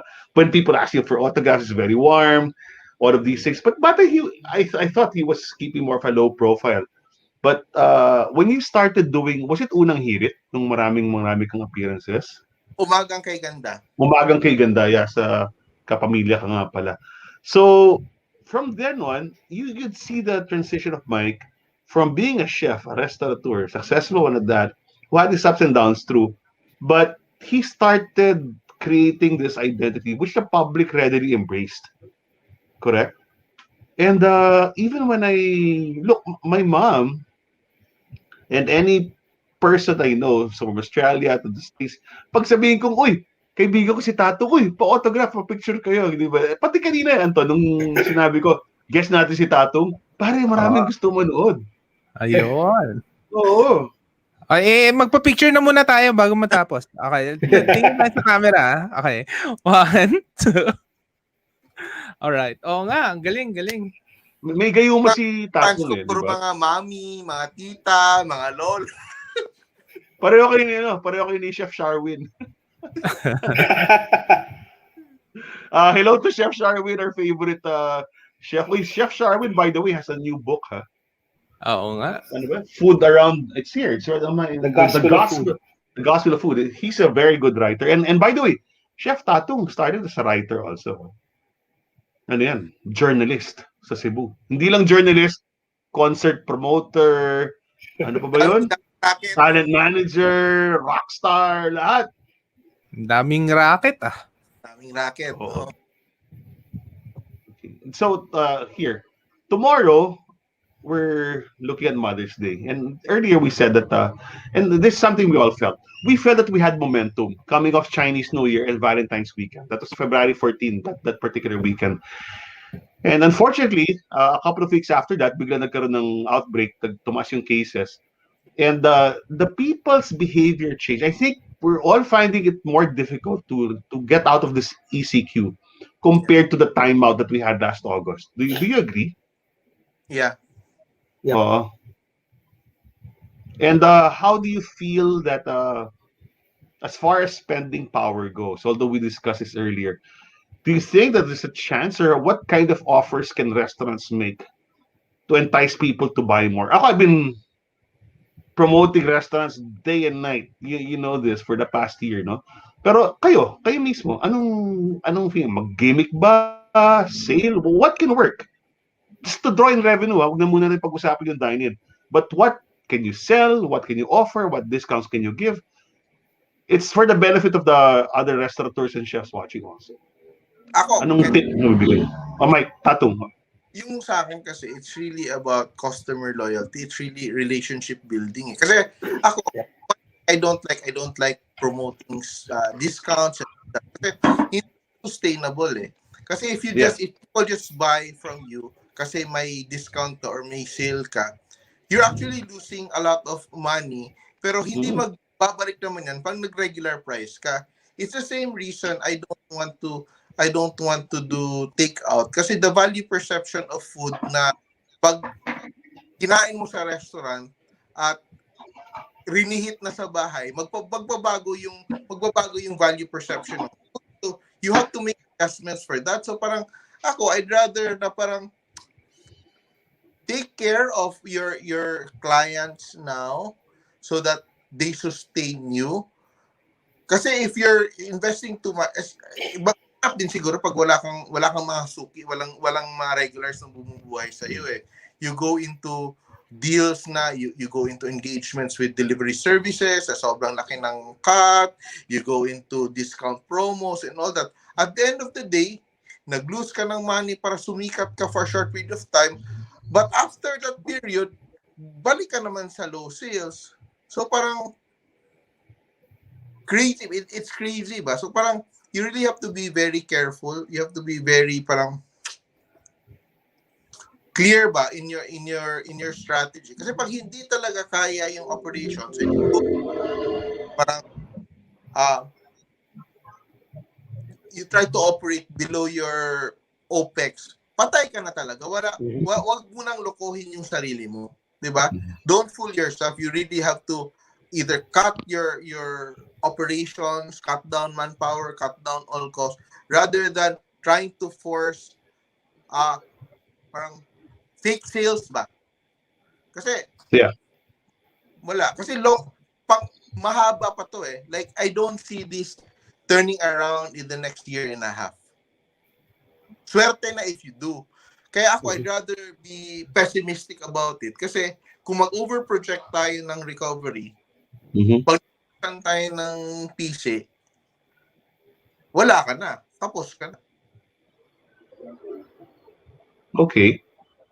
I just have to have a follow-up question. How do you feel about delivery services? I'm talking about specifically about Food Panda, Grab. If you are a new restaurant starting off versus kayo, established na kayo, would you recommend that given the percentage the cut that they get versus the marketing exposure that you get via their apps, how do you weigh it? What would you suggest? Ako, when I see their cuts, parang gusto kong umiyak. Yeah. Gusto kong umiyak. Yun ang totoo. Pero sometimes you just have to bite the bullet eh. Diba? You have to bite the bullet. Wala kang magawa. And especially people who haven't been, kung first timer ka talaga, you're really prone to engage in that. Kasi they also turn to oversell kasi the power of their selling. Pero kung wala ka talagang brand value at saka hindi ka talaga kilala, people will just go skip through your di ba? Your menu on the app. Hindi pa pag hindi kilala, wala ka talaga. So, disadvantage ka pa rin. And kung value proposition na, babagsak mo din yung presyo mo. Percentage sila talo ka pa rin. So parang the devil and the deep blue sea. Kaya, for me to be in this industry, if you don't have good relationships with the people around, hindi talaga mag-work. Hindi talaga pwede na parang kami okay kami ha. I'm saying we're okay, we're surviving. We're struggling. Pero ayaw ko din ako, wag na tayong pumasok sa ganyang mga klaseng mga traps because tayo din masisira. So, find other ways to sell rather than engaging in something. Kasi ang problema sa apps kasi, systematic kasi siya di ba? Once pumasok sa ganun, hindi ka na makawala. Hindi ka na makawala and para kang may utang sa credit card. I get you. Habol ka ng habol, palaki yung sales mo. Pero magtataka ka, in the long run, palugi ka ng palugi din. Diba? So, dapat mas clear yung valuation natin engaging. Especially if you don't have the capacity to service large scale. Kasi, mananalo ka naman ng ganyan kung kaya mag-serve ng, let's say, 200 to 300 orders a day. Kung kaya mo lang magbenta ng 20-20 na orders in a day, huwag ka lang pumasok sa ganun. Hanapin mo na yung 20 na tao na bibili sa'yo directly. Konti lang naman yung kailangan mong benta eh.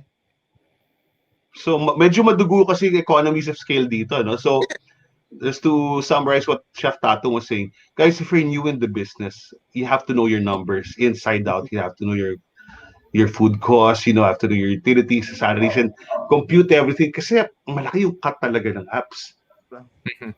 Ang laki talaga ng cut ng apps, diba? And it's one of those discussions that in the restaurant industry we're having a very contentious time with. Diba? Ito talaga yung bone of contention namin. Ikaw, Chef Myke Santos. Chef Myke.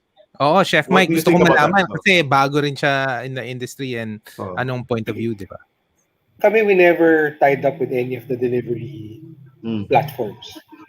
So what we did in the beginning was, because we really had to cut our staff, we hired those staff na may motorsiklo. Nag-in-house delivery kami. Of course, iba yung rate, iba yung usapan doon. But, it gave us a chance na, in-house. And pag in-house kasi, mas alaga nila yung pagkain eh. Lalo kung dating kusinero, dating waiter. Correct. They know your food eh. If anything happens, let's say malubak. There's one time nalubak ng todo. So kumalog. Naayos niya. Kasi kusinero siya eh. Diba? Nagawa niya ng paraan. So, I agree with what Chef Tatung said na ang nakakaiyak talaga pag nakita mo yung mga ilang percent, hindi mo naman pwedeng taasan ng todo yung presyo mo, hindi nakakain sa'yo. So, sino ang magbabayad nun? The restaurant and the consumer.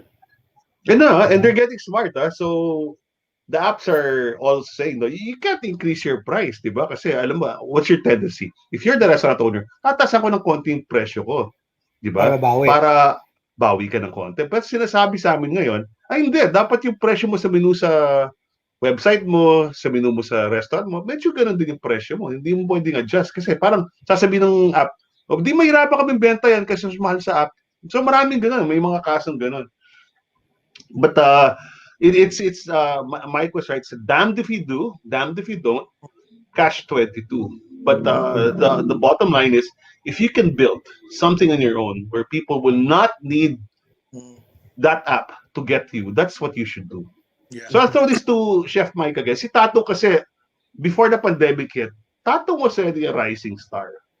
And if any, during the pandemic, where so many people suddenly started becoming home cooks, ang naging Bible nila, Simpol. So it was really, timing, serendipity for Myke, beautiful videos. The book came out in the middle of the pandemic, and people were just watching him the whole time. Worldwide, Worldwide. Hindi lang sa Pilipinas. All ages, all classes. It became crazy. But ikaw, Chef Myke, paano mo napalago? And I wanted to give some sort of lesson to new restaurateurs watching or any restaurateur. Paano mo napasikat yun na? Kasi sumikat ka eh. Well, may pagka-stalker kasi ako eh. So, sige, turuan mo sila. Yung mga people na we think would promote our brand by eating our food and posting it. Stinok ko. Sino? Tapos, alam ko yung una. Kwento mo si Big Boy Cheng. Stinok ko sa Instagram yun. So, sending messages, ganyan. Sumasagot ba siya? Noong una hindi. Hindi, para after 2 days sumagot. Sabi niya, uy, burger, mahilig ako dyan, ganyan. Sige, punta ka dito bukas. 3:00, dala ka ng burger. Saan yung Saan yung studio niya? Sa Eurotech? Sa Ronak. Sa Ronak. Sa Ronak. Secret Fresh. Right. Okay.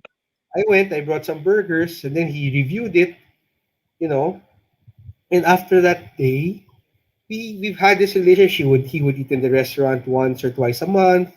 He's very part of, so pasasara niya, or he would order for, we still have this. So that's why pag may bago, dadalan ko siya, ganun. So, wala eh. Parang hindi mo kapit pa tayo, but we really had to do what we had to do. No, that's actually good advice. But as Tatung was saying earlier, choose your influencers. Because yes, one of the most popular, siguro pinakasumikat itong buong pandemya, si Big Boy Cheng, di ba? And Kasi it's nag-work doing ba? the food. May effect ba talaga? Kasi si Big Boy siya, Oo. minsan kung medyo sensitive ka, may hiya, matatakot yung tenga mo sa mga rating classification ni Big Boy. Wag mo na sabihin, PG tong show natin. Pero may effect ba? May halo effect ba? May Chris Aquino effect ba? Meron. Hmm. And some of my chef friends asked me also to, Mike, baka naman pwede mong padalan si Big Boy Cheng neto. Okay. So, you know, like ngayon, like what we're talking, dahil hindi na tayo competitors eh. Tulungan na, bayanihan eh. Yeah, So, of course, alangan namang idamot ko yung source ko, no? Sige, akin na, padala natin, or whatever. O, pare, may gusto magpadala sa'yo ng ganito. Okay lang ba? Sige bro, padala mo dito, ganito, ganyan. Yeah, he has that, people love him. And he's actually a very nice guy. Totoo.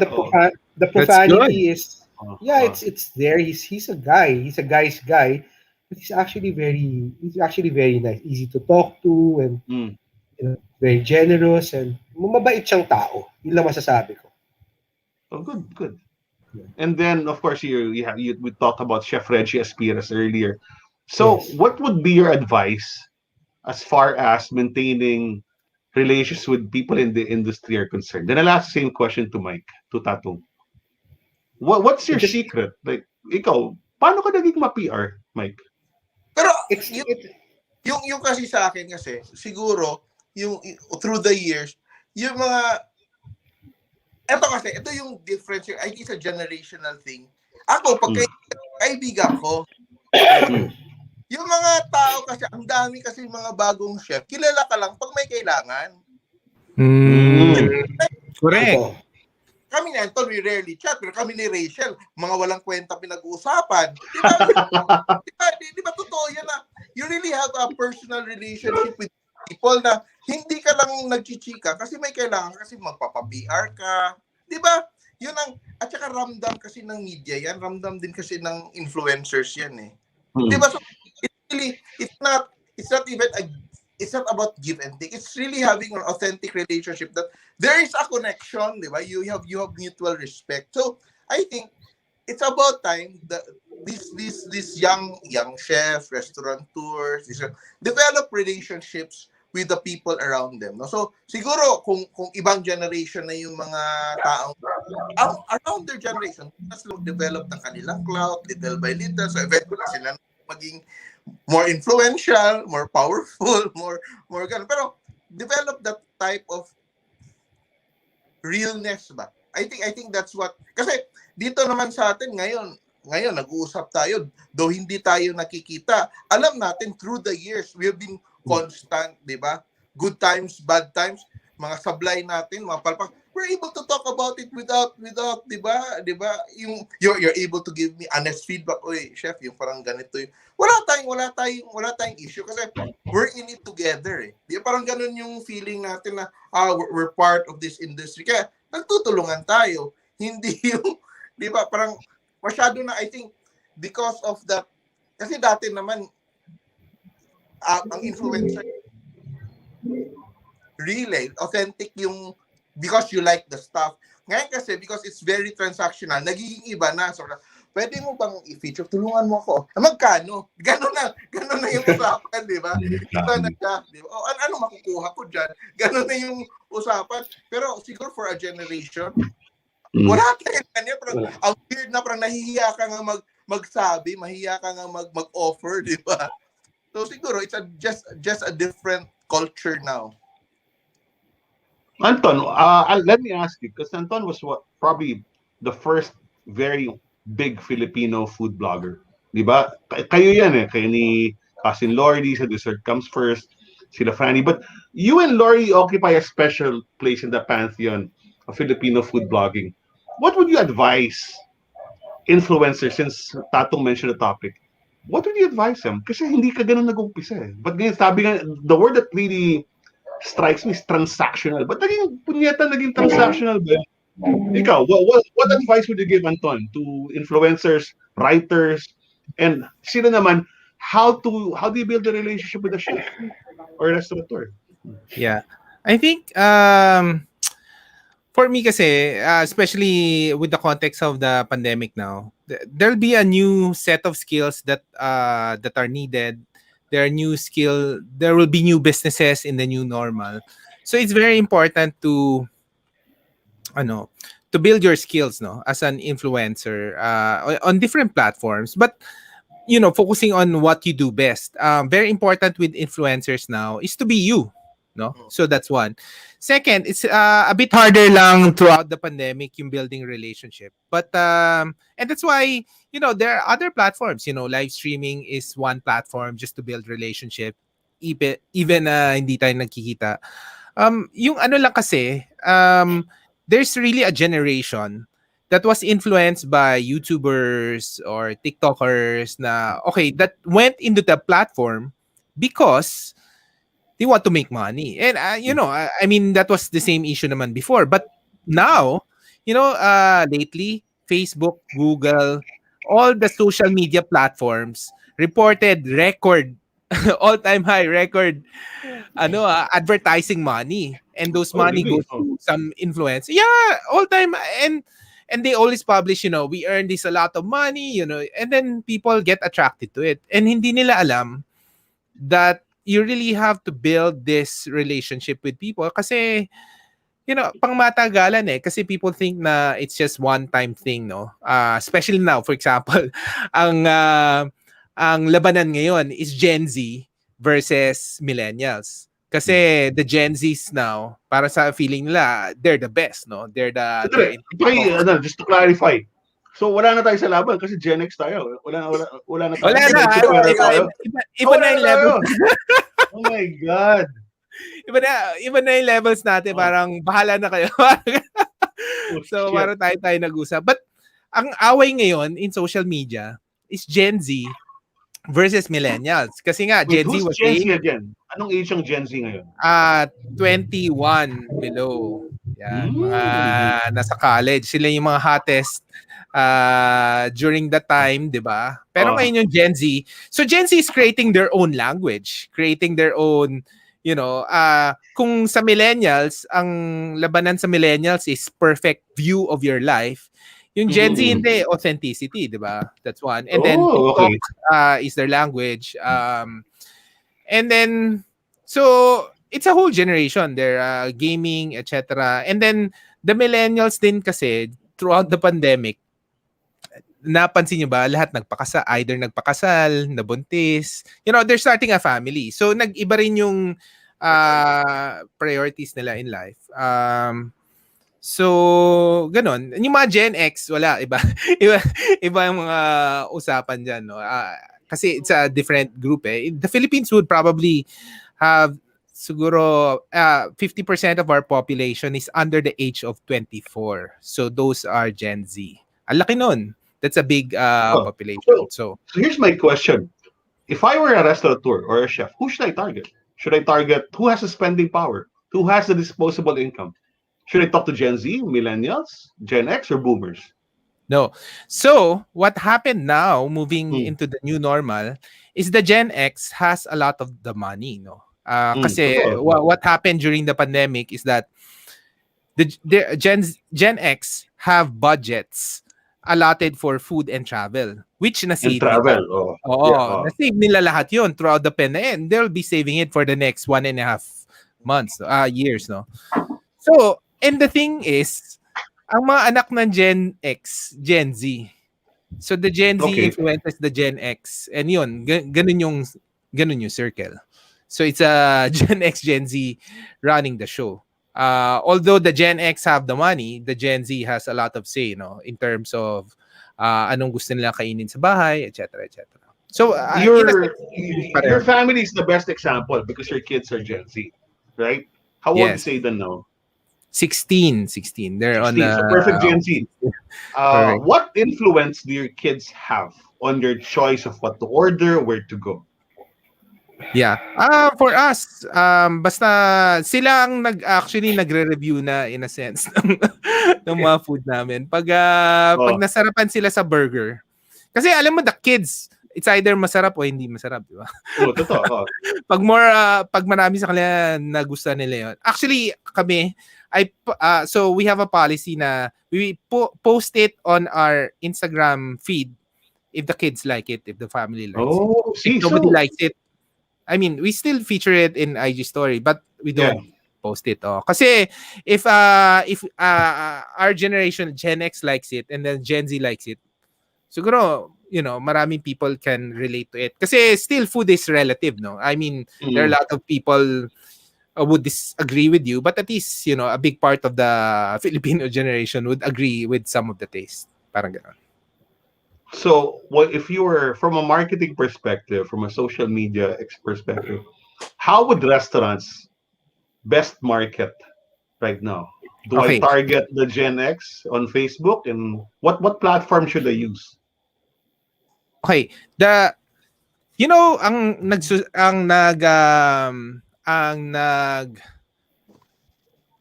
who has the money is Gen X. Okay. The one who has the money is Gen X.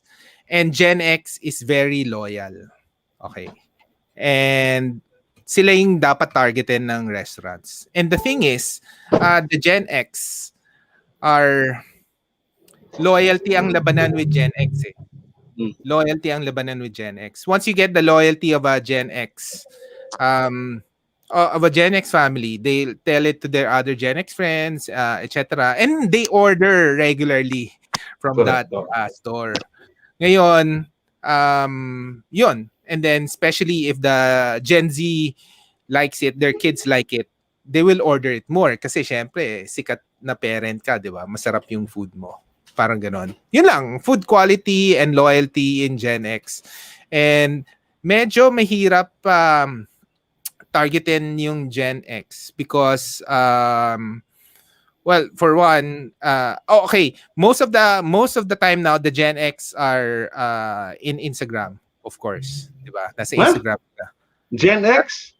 Yes. Oh, nakita mo si Market Manila na sumikat ulit siya dun sa Instagram, Hindi because TikTok.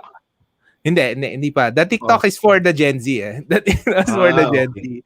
The TikTok is for the Gen Z. So, I mean, you will build I would recommend building TikTok channels now, no? Kasi it's a long-term the Gen Z once they go into their first job, 'di ba? If they get their 60K, 37K per month, they will start dictating the industry. The Gen Z will vote, hopefully, if they're able to register the next president next year. So they'll really have a lot of influence. And if you build your TikTok channels now, that's where you have to build a relationship with them. Because the Gen Z kasi learn from the Gen X eh. So they're more loyal, they like good food. Ayaw nila yung mga fancy, mga just for picture taking, ayaw nila yon. I mean, they're more like basta masarap ganon. And they know their stuff kasi nga they're influenced by a lot of not only YouTube but the TikTok community as well. So you're saying that there's a very distinct difference between marketing or the behavior, buying patterns of millennials versus Gen Z. And what you said earlier, there seems to be a divide between them. So dati kasi ang parang nagdidebate palagi si Gen X at si millennials, di ba? So ngayon yung away nasa millennials at sa Gen Z. Oo, yes. Yun ang labanan. So, for example, just for restaurants, no? Coming out of the pandemic, since Gen Z will rule the space, what's dictating the space is digestible content, which is yung mga 1-minute TikTok with sound. Yeah. Kasi yung Facebook is designed without sound, di ba? And Instagram designed without sound. So everybody's trying to catch up with that mode. But that's a mode ng Gen Z, no? So I would encourage a lot of people to start doing vertical with sound 1 minute, no? Parang getting to the point in 1 minute. Parang ganon. And then yung Gen X naman, loyalty is the key. For us, we know the Gen X kasi our core audience grew up with the blog, no? The blog is 16 years old. The way I was able to survive throughout the different changes is we keep a mailing list of 10,000 Gen X Filipinos that we talk to every time we do a blog post, no. So the Gen X kasi ma-email eh. So if you don't have that email, start building that No, loyalty. I get your emails. The latest was for about Mother's Day cakes and then kay Bambi. Oh, Diba? yes. So, Mga ganon. then I read them. Kasi ang problema ng blogs ngayon, hindi na tayo parang nung panahon natin 15 years ago, may blog roll, di ba? Tapos pupunta may blogs isa-isa. Ngayon, you have to push the blogs to them. But do Yeah. blogs still matter, Anton? No, a lot of people still read, no. It's just that even in the US, the newsletter format had a resurgence, no? The email particularly. Pero ang nangyari dun sa email in the US, naging Gen Z friendly na. So puro memes, puro GIF, ganyan, puro iba yung language eh. Ang ganda actually. So nagkaroon ng resurgence. Kasi the Gen Z also likes parang quick to the point, ganun. But it's not the blogs that matter, it's the email list, building that relationship. Okay. The group. And when you build an email relationship, that's per permission, no? I'm sending to people who I've asked permission na okay lang ba i-send sa email na to. That's 10,000 list built over the years. Now, if you're starting now, it's kind of hard. So, ako, like sila Tatung siguro, how do you keep your loyalty with your ano ba yan? Mano-mano ba yan? Or do you do like, you have your own mailing list for these people? Diba? May kanya-kanyang style eh. Kay Myke, kay Tato, ang tanong ko, paano mo na-build yung audience? Kasi it grew organically, di ba? And I know this kasi at one point he got hacked. So his initial population was really gone. Yeah. How did you build it up, Tatong? Actually, yung hinahanap talaga kami ng mga followers eh. Di ba? We're already 1 million. Then, na-hack kami. Then, wala lang. Nag-grow lang siya ulit. Nag-grow lang siya ulit organically. Then, parang hinahanap ka, nandito ka na ulit. Akala nila tumahimik lang, di ba? So, and I think it's also consistency of content di ba? Correct. And all that.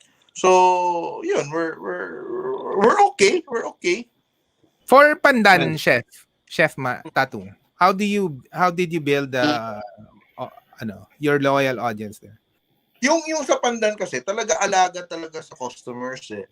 Like for example, I don't even identify myself too much with Pandan eh. Kasi parang feeling ko, the branding don't mix, di ba? So, yung mga I'm involved with Pandan, they know. Pero it's not something that kay Chef Tatung or whatever. Wala siyang gano'n. It's really having a very, very good team na grabing maalaga yung mga waiters mo, alam mo, it's really having the right people kasi yung alaga, yung hospitality na very sincere, no? Yung they go out of their way to do the jobs. So, yun talaga. I think it really boils down to that kasi no amount of hype can really replace what people experience when they're in your restaurant for them to come back. Yeah, and I would agree also, no? So before we move on to our last few questions, I don't want to take up too much of your time, chefs. Busy pa kayo bukas eh. Paalala ko lang, no? So just to encapsulate to summarize what Anton said. Moving forward, in terms of your marketing, we're now in the age of videos, short videos, no? So short but sweet. So learn how to use your verticals, your iPhones. And people Anton, so one last question. So more people now are looking, if I'm on Instagram, nasa stories ako, no? Hindi na ako nagsuscroll masyado. Basta stories ako. So either way, I'm switching from left to right, not up to down, up and down. Yeah. Sa your feed, it's really your parang introduction to yourself, no? That's your branding. The stories are what people look, but ang nangyayari kasi sa Instagram talaga is the DMs eh. That's where pag nag-DM sila sa'yo, nag-react sila sa stories, makaka-contact ka lang sa kanila if they react to the stories. Well, for one, if they follow you, then they react to the stories. Then you can do that DM, no? That relationship. So it's really that vertical format sa stories, yung what matters for that generation. For this generation. Anton, I leave comments now sa stories. I Yes. hardly leave comments sa yung bang ano ba yung post, Post. yung up down. Hindi, sa stories na ako nagpo-post, Oo. nagko-comment. Doon na kami Oo. nag-uusap. Exactly. That's how it works, no? So Ah, the restaurateurs needs to really learn how to build that relationship na kwentuhan sa DM, kwentuhan sa DM and etc. And hindi yung kagad benta, di ba? Para minsan kasi ibang mga Instagram accounts benta kagad eh. Hindi yung, yeah, you yeah. have to build that relationship over time. So, and so the vertical format is actually what works. And actually in the future, live streaming, live streaming like this, will be more influential to a lot of influencers. So I think in the Philippines, konti pala yung mga nagla-live stream. There's a lot of people live streaming like gaming, etc. But the lifestyle live streaming is a totally different genre na also dictated by Gen Z rin yan. Kasi nga, they want Question. real talk. Di ba? Parang you want real talk, hindi mo pinag-isipan, hindi na ina-edit. People can really experience that. Okay. Question, do you have to be on Kumu or any similar platform for that to work? Or can you do it via Instagram stories or what, Facebook Live? Yeah, I think you have Facebook Live, you have YouTube Live, Instagram. I Mm. think just put a stake, no? Where do you want? You have LinkedIn Live. So a lot, Mm. maraming LinkedIn Live. So but for me, what work is really Facebook and YouTube, no? In a sense. YouTube lang kasi you don't need the login for YouTube eh. So yung mga senior citizen or anybody can access YouTube, even the young ones can Mm. access YouTube. Yung Facebook kasi some people don't have Facebook login eh. Yun. Correct. Yeah. Good advice. So I hope that people listening, especially the restaurateurs, even the home-based businesses, that's where we're going in terms of marketing, and that's very important now. We're in I would say it's still a very tight and crowded space, especially now because the ad spend or actually the budget for food is now a smaller percentage compared to what it was 2 years ago. Yes. Diba? So less disposable income. So my advice, and taking off from what Tatung and Mike said earlier, is you really have to develop your relationships with them. Diba? There's an old maxim that the first time people go to a restaurant, they go there to try the food. But the second time they go back for the service because they love the service. So it's still something very, very much a truism in terms of the restaurant industry. Anton, we have time for just a couple of last questions. Ikaw, may ano pa katanungan mo sa ating mga bisita? Yeah, I think I just really want their point of view on yun nga. Ano bang there's a new batch of hospitality students. So kasi we talk a lot to all these hospitality students, 'di ba? Ano bang mangyayari for them? Are you excited for them? What's your advice for them? Would they take over the industry? Kasi the generation above them got burned already and we need this new parang talents coming in with digital, expertise na kagad by default. What would you say to them and maybe what should they focus on as they get into the industry? Well, ako kasi, yung I interact with a lot of young chefs, di ba? Then, ngayon kasi probably I'm partly to blame kasi, di ba, medyo maingay tayo sa social media. So people cares about the popularity. Pero ako naman, sinasabi ko, pag hindi ka talaga masarap magluto, hindi ka talaga marunong, you're never going to make it. Kasi first and foremost, kailangan mo, you're good at what you're supposed to be good at, di ba? So, yun nga, like when we go around, di ba, we judge competitions, ganyan. Parang they always cook for Instagram. Pero ako, sasabihin ko, plating lang, talo ako sa plating kasi wala akong patience sa ng garnish na 3 hours, dehydrate ng 4 hours. Wala na akong patience sa ganyan kasi pag kinain mo, hindi naman masarap. Diba? So ako, just focus on good food kasi I think that's what resonates most, di ba? When you're eating anywhere in this world, it's really, the experience of the food itself, di ba? Yung visual, just after na matanggal mo yung garnish, pangit na siya, di ba? So, yun.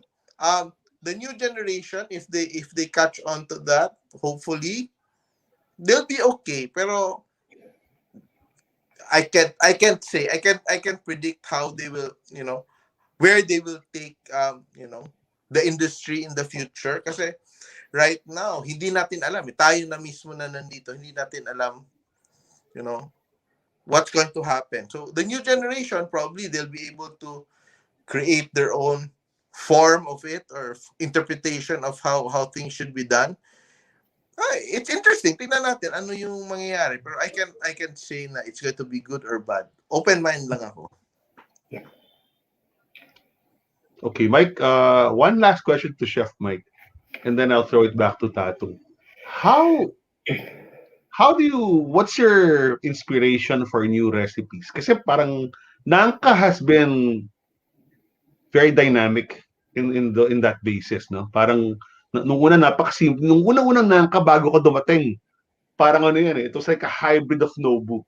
'Di ba? Parang Peruvian, may mga tira dito, parang you've completely changed the menu. So where are you planning to take Nanka moving forward? Well, now it's just really about what we like to eat. Kasi kung hindi naman namin gustong kainin, ba't ko lulutuin? Nor my team, di ba? I mean, we've always focused on simple, straightforward flavors. Di ba? We'll see. No, we what's nice about the team kasi is hindi lang naman ako yung nag-iisip eh. Let's say may dish ako. Diba, titikman namin lahat yan. Pati front of the house. Sabi na, chef, baka kailangan ito. Okay, baguhin natin. And vice versa, let's say, sila Chef Rod, sila Chef Kenneth, ganun din. It's our dish. It's our food. What can we expect? And we just... The third quarter, fourth quarter. Ikaw, wala ka bang ibigay na clue sa amin? O iniisip mo pa? Madami naman kaming ginawa, hindi naman pinlano eh. Like yung burger, hindi naman na pinlano yun. Walang kaplano-plano yun. Talagang siguro nagkatuwaan lang kami. Dami naming karne, giniling namin. Mukha kami ng tinapay. And then, okay sarap Ako lang, I have a request, Mike. Yes. Mike, desserts. Yes, I know. More desserts. Kasi I love the Nanka menu. I love the mains. I love the appetizers. I love the steaks. I love the Japanese aspect. I love the California aspect. But desserts, kulang tayo. Yep. Yun ang hihingin ko sa'yo. And that's my advice as an influencer, as a writer, as someone in the industry. We need more desserts. And kaya nyo, because you've got a really good pastry chef, and you're baking your own breads. You're already there. But that's what I would like to see from Nanka moving forward. And I will hold you to it. Di ba for the longest time, wala kaming dessert? Oo nga. Oh. Because tulungan, a friend, a chef, provides us with desserts. So, binibenta namin. Ayun. Di ba? I mean, ganun eh. Tulungan. Bayanihan eh. Hindi ka tulad dati. Be specific. So what desserts can be expected na Nanka? Well, now we have we have an apple pie, we have caramel chocolate cake, Hindi ko pa natitikman yan. Puro burger kinakain ko. Ube, ano yun? Oh my goodness. Yung ube lengua de gato, may mga ganun kami. Alam ko na yan. Bumuli ako doon. Kilala ko yung gumagawa yan. Kaibigan namin ni Tatung. Tulungan. Oo, madrama yung babae yun. Hugot queen yun. Sobrang bait yun. Sabi niya, Mike, huwag ka nang gumawa ng ibang dessert. Bigyan kita, ganito, ito yung presyo. Benta mo. No, we can say it. Can we say it? Can we see her name? Yeah. Chef Jackie Angpo. It's Jackie Angpo. Naman yan mabait. Oo. That's exactly my point. If you Alaskador lang. If you cannot prioritize, for example, that's what I was going for. Kung hindi niyo pa kayang gumawa ng desserts kasi you're focused on your strength, di ba? Lahat naman tayo, yun ang base natin, di ba? You play to your strengths. If your strength is not desserts, and if you have friends who can help you with it, by all means, di ba? Hindi mo na kailangan apuhin lahat. And when you talk about desserts, one of the best in the Philippines is Jackie Angpo. So yeah, hallelujah, Mike. Good for you. Yeah. She surprises with desserts. Tatung, magkakaso-fun na rin si Jackie niyan kasi... Yun. Si Tatung Okay, isang SM bag lang ng pera yan. Oh. Last question Deliver for ko na sa Tatung. studio. Last question for Tatung. How are you going to run out of recipes? Kasi you are, my goodness, you shoot like what, 3-4 times a week? Ba't hindi ka naubusan? Where's all this coming from? Bakit nga? Bakit hindi Wala. naubusan? Walang choice. Oh, Walang choice. Yun lang, parang, actually, I'm actually releasing 2 cookbooks this year eh. Wow. Wow! Grabe naman. So, Anong concept? Simple 2, Simple 3, gano'n? Basta, yung, Secret. As a Okay. secret pa. Simple. Pero, ang isa is, nag-start na ng layout. The other one is, pabuo na rin siya. So, wow. Wow. last quarter. Yun. Congrats. Congrats. Myke Tatung, so where do you get your inspiration? Kasi dito nagtataka Anton, Myke Santos, parang masarap lahat eh. Tapos yung mga nanay natin, di ba? Kasi tomorrow's Mother's Day. And one of the best Mother's Day gifts is you can give a copy of your of Tatung's cookbook, di ba? Panalo ka pa kasi the whole year masarap yung pagkain mo. And the beauty about Tatung's recipes, parang madali gawin sa bahay talaga eh. Oo. Hindi mo kailangan ng Yung mami special equipment. Parang galing eh. Yung mami ko, believe Oh. kasi we gave her that book for Christmas. Pinapunta niya ako National Bookstore para maghanap ng Simpol. Tuwag pa ako kay Oh. Myke. Myke, wala dito Simpol. Tuwag pa ako sa Out of kanya stock kasi palagi sa akin, mami. Oo. Mabili sa akin, mami ko. Mami ko magaling na magluto yun. Di ba? She Ako, loves it. even my mom, who's like this strict Kapampangan cook, home cook, I've never seen her treat something or cook so much from one cookbook. Never. Siguro nung unang panahon, may mga Betty Crocker pa siya, Nora Dasa, but Nora in the Daza. past 20 years, pare wala. Si Tatung lang. And then sometimes, nung Pasko, binili ko siya ng and Happy Mother's Day to my mom. Christmas, I gave her an iPad. Why did I give her an iPad? Because she wanted to see the videos more clearly because she's using her phone. Aba! And now, Anton, I catch her watching Tatung on her iPad. Sus Mariosep. Oh my God. And this is happening in so many thousands of households all over the Philippines and wherever there are Filipinos. 101 Amazing. channels. They try to cook all the recipes in the cookbook. Ang dami. May naka 60 recipes, 70 recipes. Wow. They have their own album. Wow. That's good to know. So, and Tatung's never been one to keep it to himself. And actually, yun, di ba, Tatung, sinasabi mo palagi yan. Itong cookbook linabas ko yan. Kung gusto niyang gawin negosyo yung mga pagkain, mga putahe, mga recipe, go! Go! At pinaka-fulfill namin during pandemic, di ba, we did a lot of mga outreach. So, kakatawa ha, di ba, nung nagbagyo, nung last year, di ba, bagyo, then, we were one of the first to respond. So, pumunta kami sa Marikina, di ba?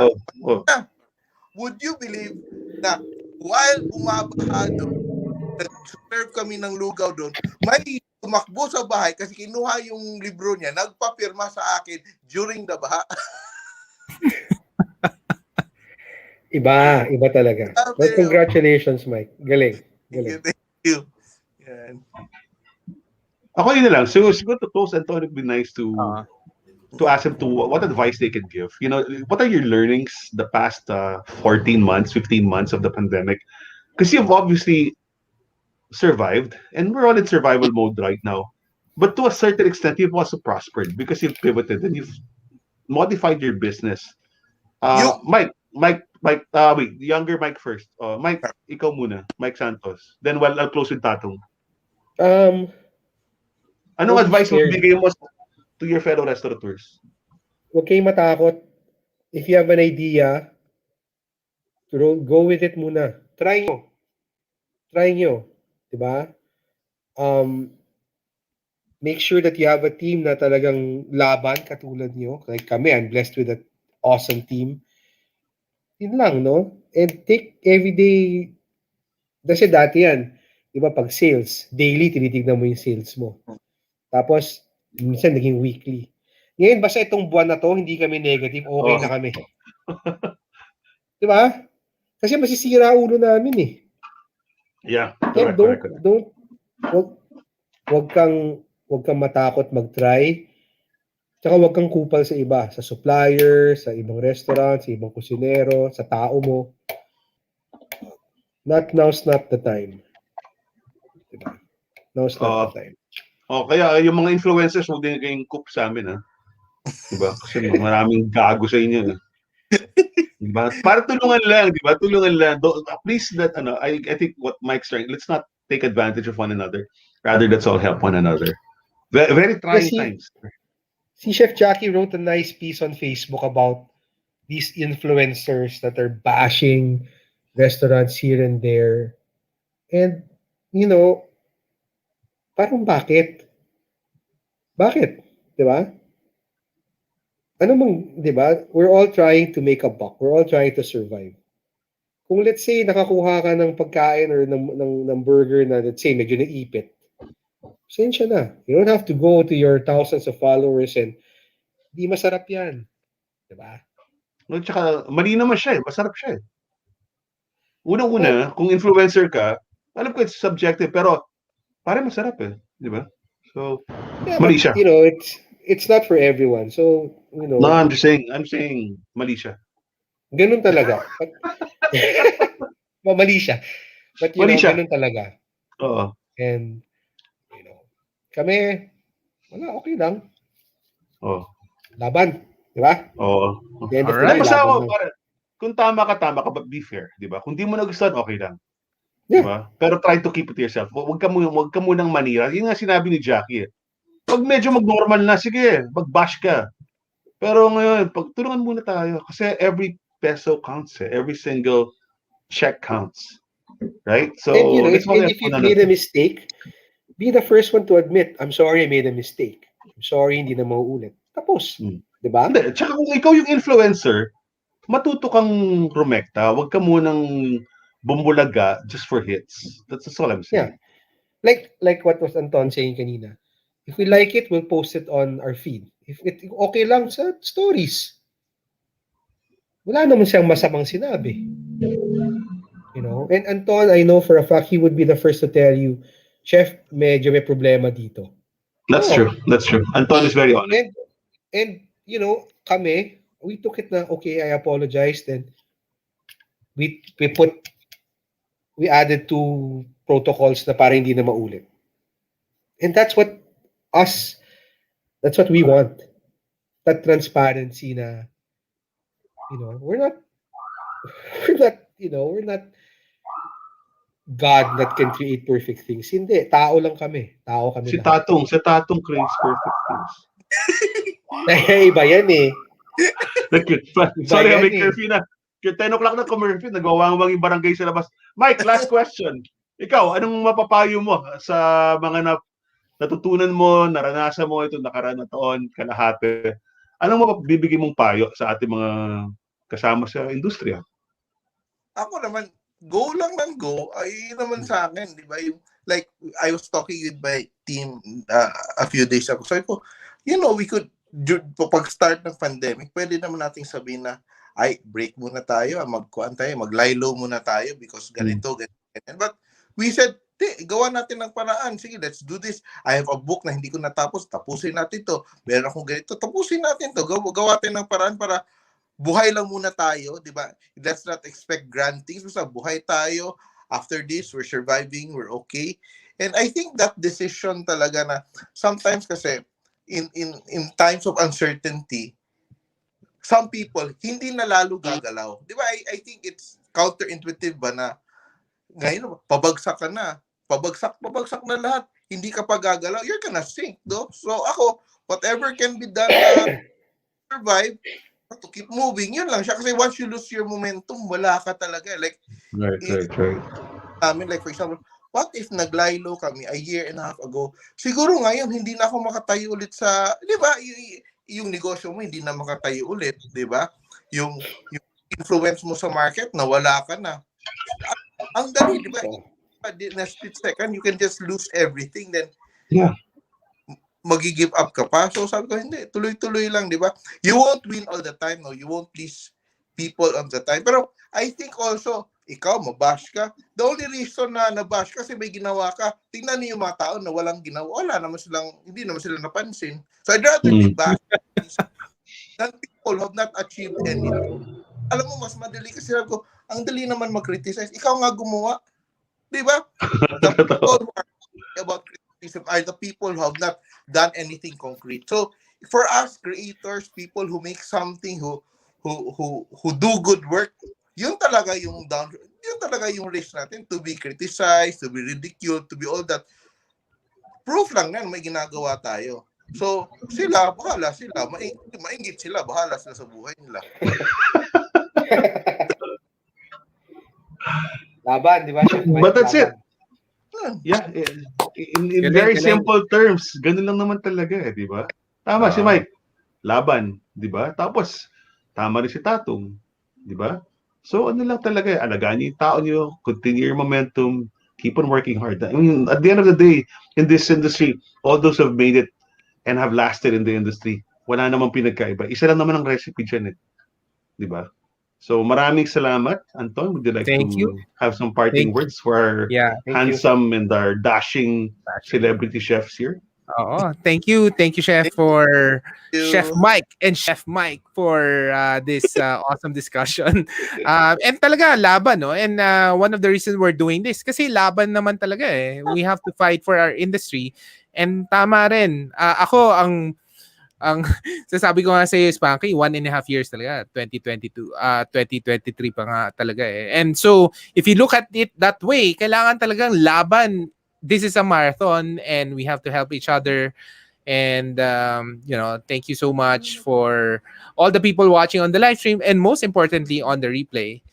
Thank you for listening and let's support the restaurant industry, the F&B industry here in Manila. All right? Yeah, Myke Tatung and Myke Santos, you've really helped a lot. And I'm sure even in the replays mo sanay pang makakatulong, di ba? Dahil marami pang makikinig dito. Maraming salamat sa inyong lahat. At higit sa lahat, dahil bukas ay Mother's Day. Happy Mother's Day. Happy Mother's Day. Happy Mother's diba? Day.